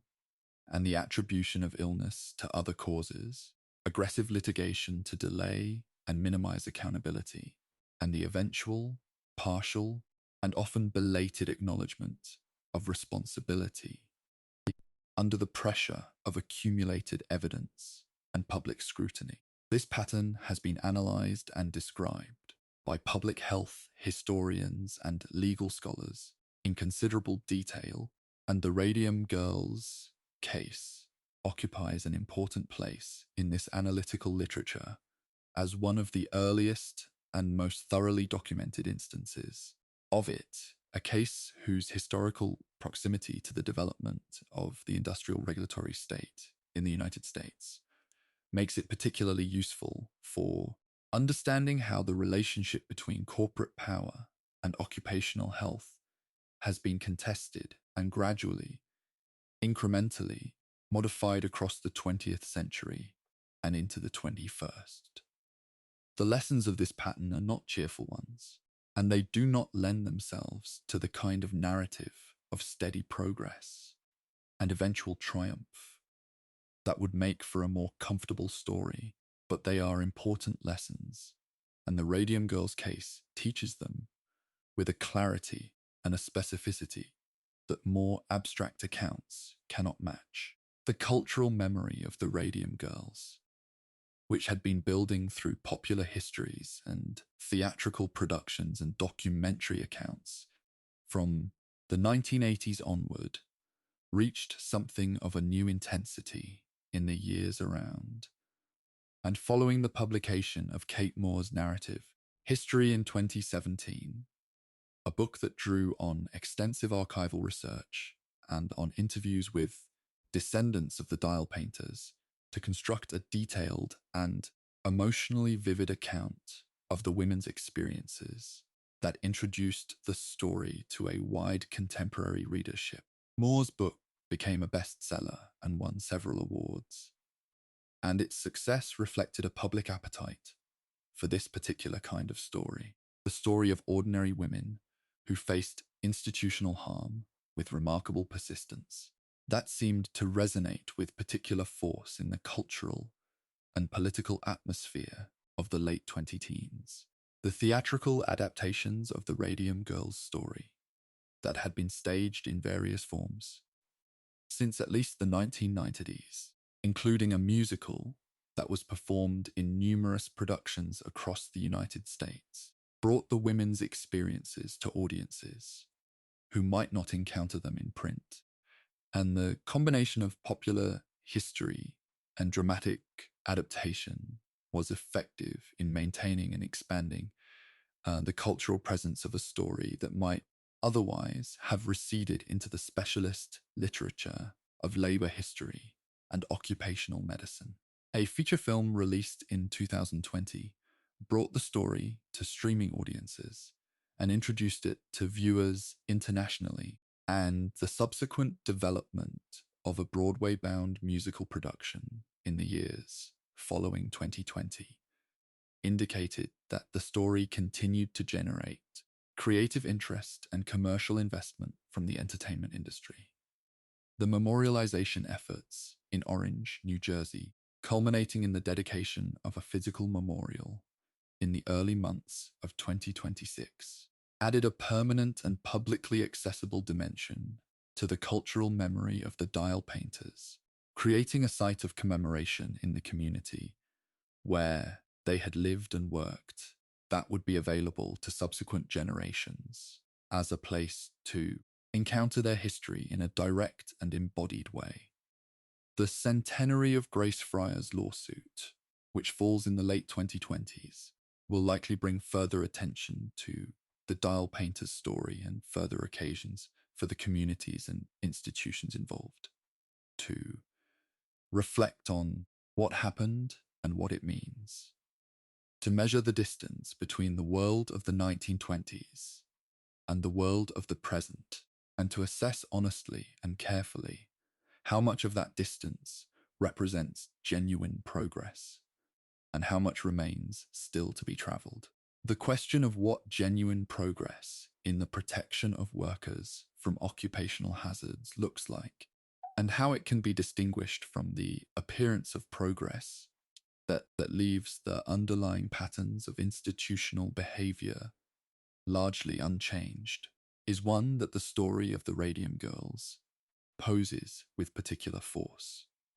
because the history of the 20th century contains enough instances of the recurrence of the basic pattern of corporate harm and denial to make simple confidence in the adequacy of the systems that have been built difficult to maintain. The Occupational Safety and Health Administration, established in 1970, has a record that is mixed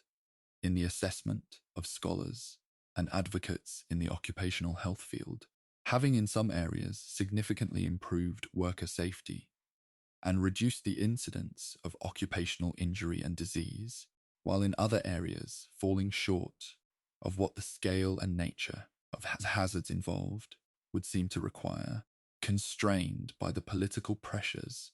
that have consistently limited its funding and its enforcement capacity. The right to know provisions of regulations and other environmental and occupational health laws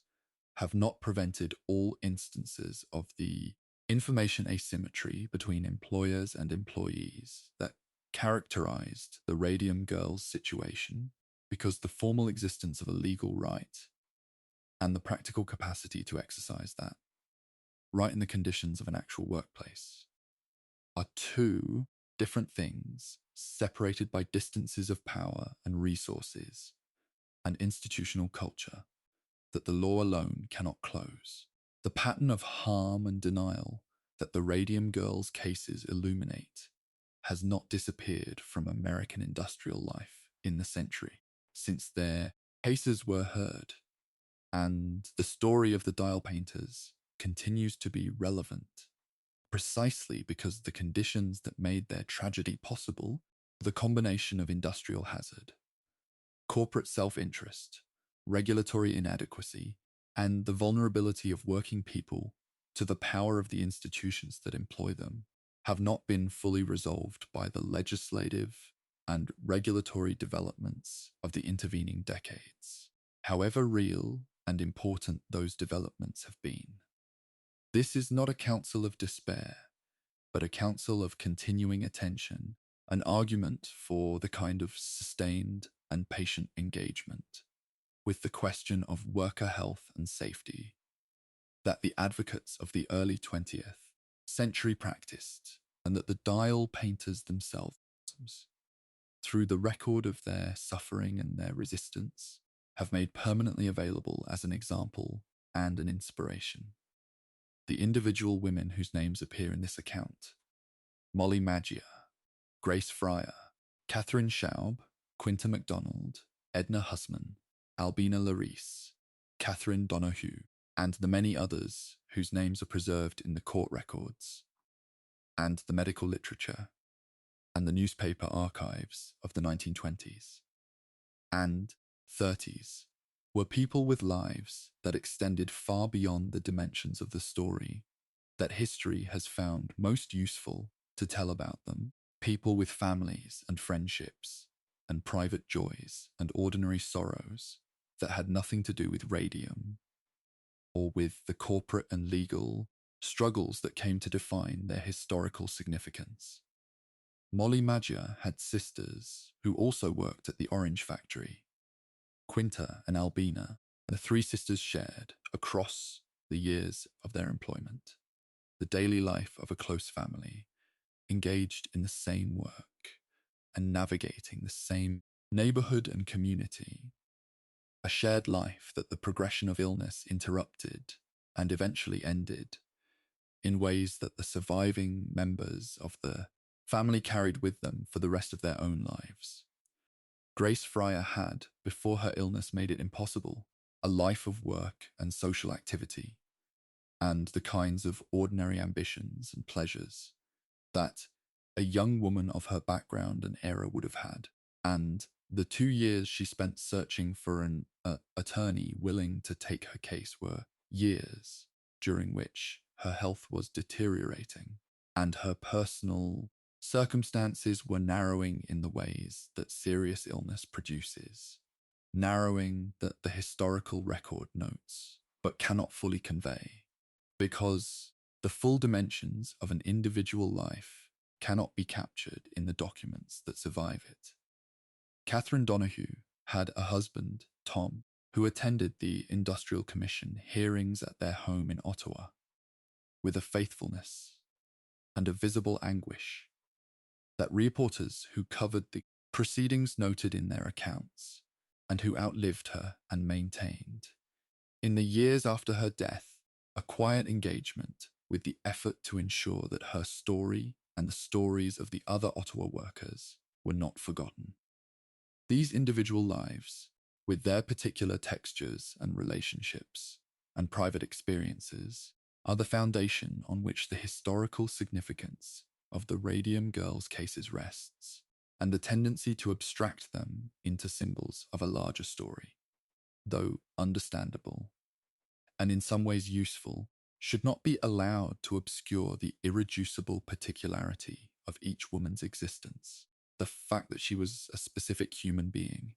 with a specific life that was altered and ultimately ended by specific decisions made by specific people in specific circumstances, that the historical record preserves in sufficient detail to make accountability across the distance of a century still possible and still meaningful. The light that the Radium Girls carried home on their clothing and their skin each evening, that soft and steady blue-green luminescence that their neighbors and families could see in the dark of the streets and the hallways of the modest houses they lived in, was a light that meant, in the context of the early 1920s, something entirely different from what it would come to mean. As the decade progressed and the evidence of harm accumulated, and the legal battles were fought and the scientific understanding deepened. In those early years, it was simply a quality of the work, a side effect of contact with a substance that the era regarded as wondrous and beneficial, and the women who glowed in the dark of the orange streets were not, in the perception of their community, or in their own self-understanding, marked by anything more than the ordinary residue of an ordinary job. The meaning of that light changed, slowly at first and then with increasing speed, as the teeth began to ache and the jawbones began to fail, and the anemia settled into the blood, and the pattern became impossible to deny. And the same luminescence that had once seemed like a pleasant and slightly magical quality of their employment came to be understood as evidence of something that had entered their bodies, and that intended, with the patient indifference of a physical process, to remain there for as long as those bodies endured. The transformation of the meaning of that light, from wonder to warning, from promise to proof of harm, is perhaps the central image of the Radium Girls story, the image that most fully captures both the beauty and the devastation of what happened to these women in the early decades of the 20th century, and It is an image that has a quality of lasting resonance because it speaks to something general and enduring about the relationship between the promises that industrial modernity makes and the costs that are sometimes hidden within them. The women themselves, living through this transformation of meaning in real time and in their own bodies, were experiencing something that no abstract historical account can fully convey. The particular quality of betrayal that comes from discovering that something you trusted and worked within and took pleasure in was all along doing you harm, harm that the people who asked you to trust them knew about or should have known about, harm that could have been prevented if the information had been shared, and the precautions taken and the profit margin accepted as a secondary consideration to the lives and health of the people doing the work. The phosphorescent glow of the undark paint that the dial painters applied to hundreds of tiny watch dials each working day was, in its physical nature, the visible expression of a process of continuous energy release, the radioactive decay of radium producing, as it proceeded through its chain of daughter isotopes, both the radiation that would damage the women's bodies and the light that would make their work commercially valuable, and that would make them, in the darkened rooms and streets of their evening hours, briefly and beautifully luminous. The duality of this process, the same energy producing both the useful light and the harmful radiation, both the commercial product and the biological damage, is an apt physical metaphor for the broader duality that runs through the Radium Girls story, the duality of an industrial system that simultaneously creates genuine value and genuine harm, that produces both the prosperity that makes certain kinds of life possible and the hazards that make other kinds of life impossible, and that distributes these outcomes unevenly across the social landscape in ways that reliably favor those with power and resources and burden those without them. The dial painters were on the wrong side of this distribution, not because of any individual failure or any lack of intelligence or care on their part, but because the structure of the system within which they worked was designed at every level to extract their labor and their skill and their trust, while minimizing the costs to those who owned and managed the system, costs that included the cost of protecting workers from hazards that the owners knew about and the workers did not. This structure is not ancient or immutable. It has been modified, in meaningful though incomplete ways, by the century of legislative and regulatory development that followed the events described in this account, development to which the Radium Girls themselves contributed through their courage and their persistence and their refusal to accept the institutional narrative that attributed their suffering to causes conveniently unrelated to their employment. The light they carried is, in this sense, still active, still doing its slow work in the world, not in their bones, but in the records and the precedents and the laws and the memories that their experience has generated, illuminating something that it is important to see clearly and to keep seeing about what it costs to make the luminous things that modernity runs on, and about who is asked and who should ever be asked to bear that cost. The scientific understanding of radium's behavior in the human body that was built over the course of several decades on the foundation of the dial painters' cases has, as this account has traced, contributed to a comprehensive and internationally applied system of radiation protection standards that governs occupational and medical exposure to radioactive materials throughout the world today. The development of these standards was not a linear or simple process, but involved, at every stage, the negotiation of scientific uncertainty, the competition of different institutional interests, and the gradual accumulation of empirical evidence that allowed increasingly precise and defensible recommendations to be made about acceptable levels of exposure. The dial painter's data, particularly the long-running studies conducted by Robley Evans at MIT and by the researchers at the Argonne National Laboratory's Center for Human Radiobiology, provided the empirical anchor for the standards governing internal exposure to radium and related elements, establishing through careful longitudinal study the relationship between the quantity of radium present in the body and the probability of specific health outcomes, a relationship that could then be used to determine the level of exposure below which the probability of harm was deemed by the regulatory judgment of the day to be acceptably low. The specific value of the maximum permissible body burden for radium, set at 0.1 microcuries by the National Bureau of Standards in 1941 on the basis of Evans's data, was a number that represented, in a quite direct sense, the quantified and regulatory expression of what the Radium Girls had suffered, a threshold value defined by the boundary between levels of exposure that had and had not produced detectable harm in the women who had been studied. That number, and the system of standards and regulations it contributed to, has protected workers and patients in the decades, since it was established from levels of radiation exposure that would, in the absence of such protection, have produced illness and death of the kind that occurred in Orange and Ottawa in the 1920s and 30s, and the scale of this protection, extended across millions of people in many countries over many decades, represents a contribution to human welfare that it is difficult to fully quantify, but important to acknowledge. The Radium Girls did not choose to make this contribution,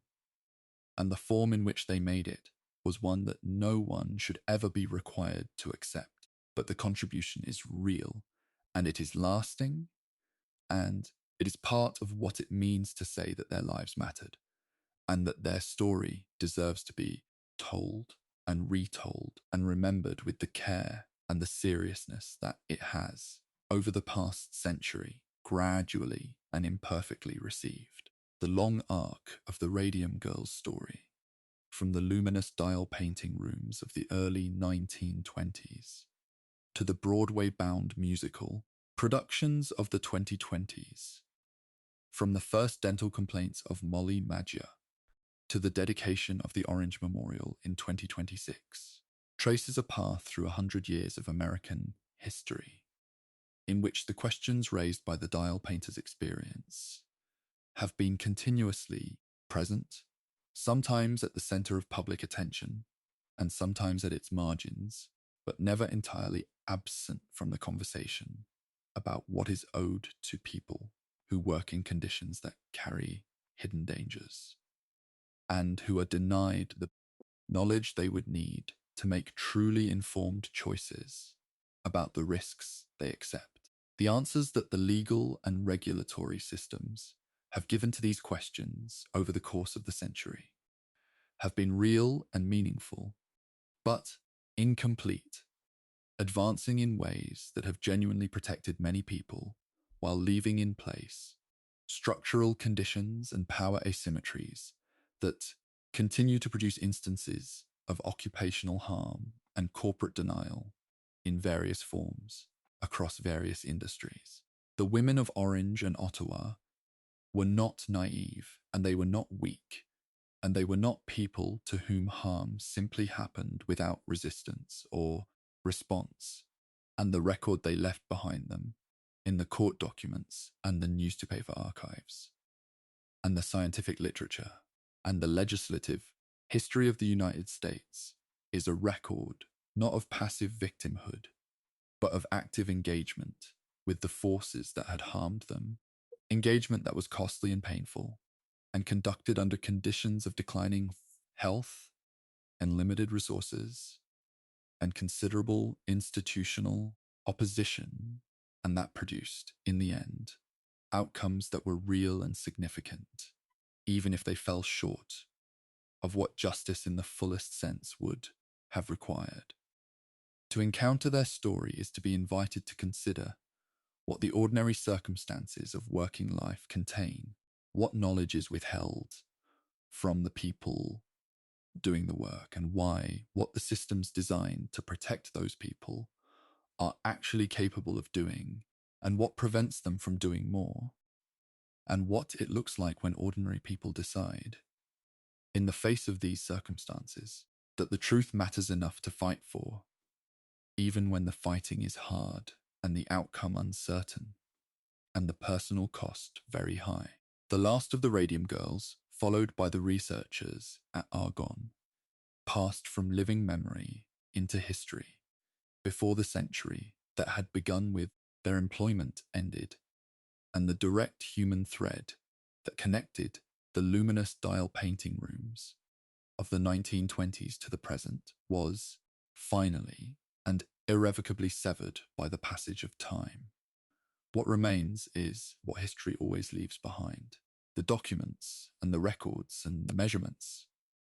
the court transcripts and the medical journals and the newspaper accounts, the family photographs and the descendants' memories, and the scientific data sets, and the stories told and retold across 100 years in different forms and for different audiences that keep the women's experiences present and alive in the collective memory of a society that is still, in various ways, working out the implications of what happened to them. The stories have power because the experiences they describe were real,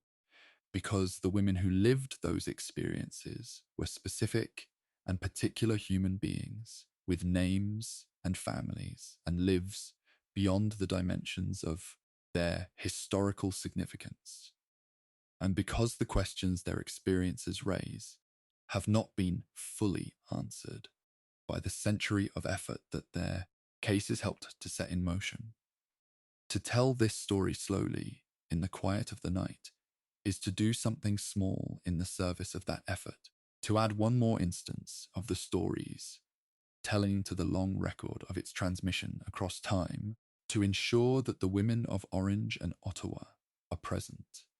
at least in this telling, in the consciousness of someone who might not otherwise have encountered them, someone who is drifting now through the soft borderland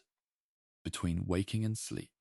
carrying with them, in whatever form the sleeping mind retains what the waking mind has heard, something of what these women lived through and what they did with what they lived through. And so the story of the Radium Girls settles gently into the long catalogue of things that have happened in the world, things that mattered and that changed the world they happened in, and that deserve to be remembered with more care and more seriousness than the busy pace of ordinary waking life usually allows.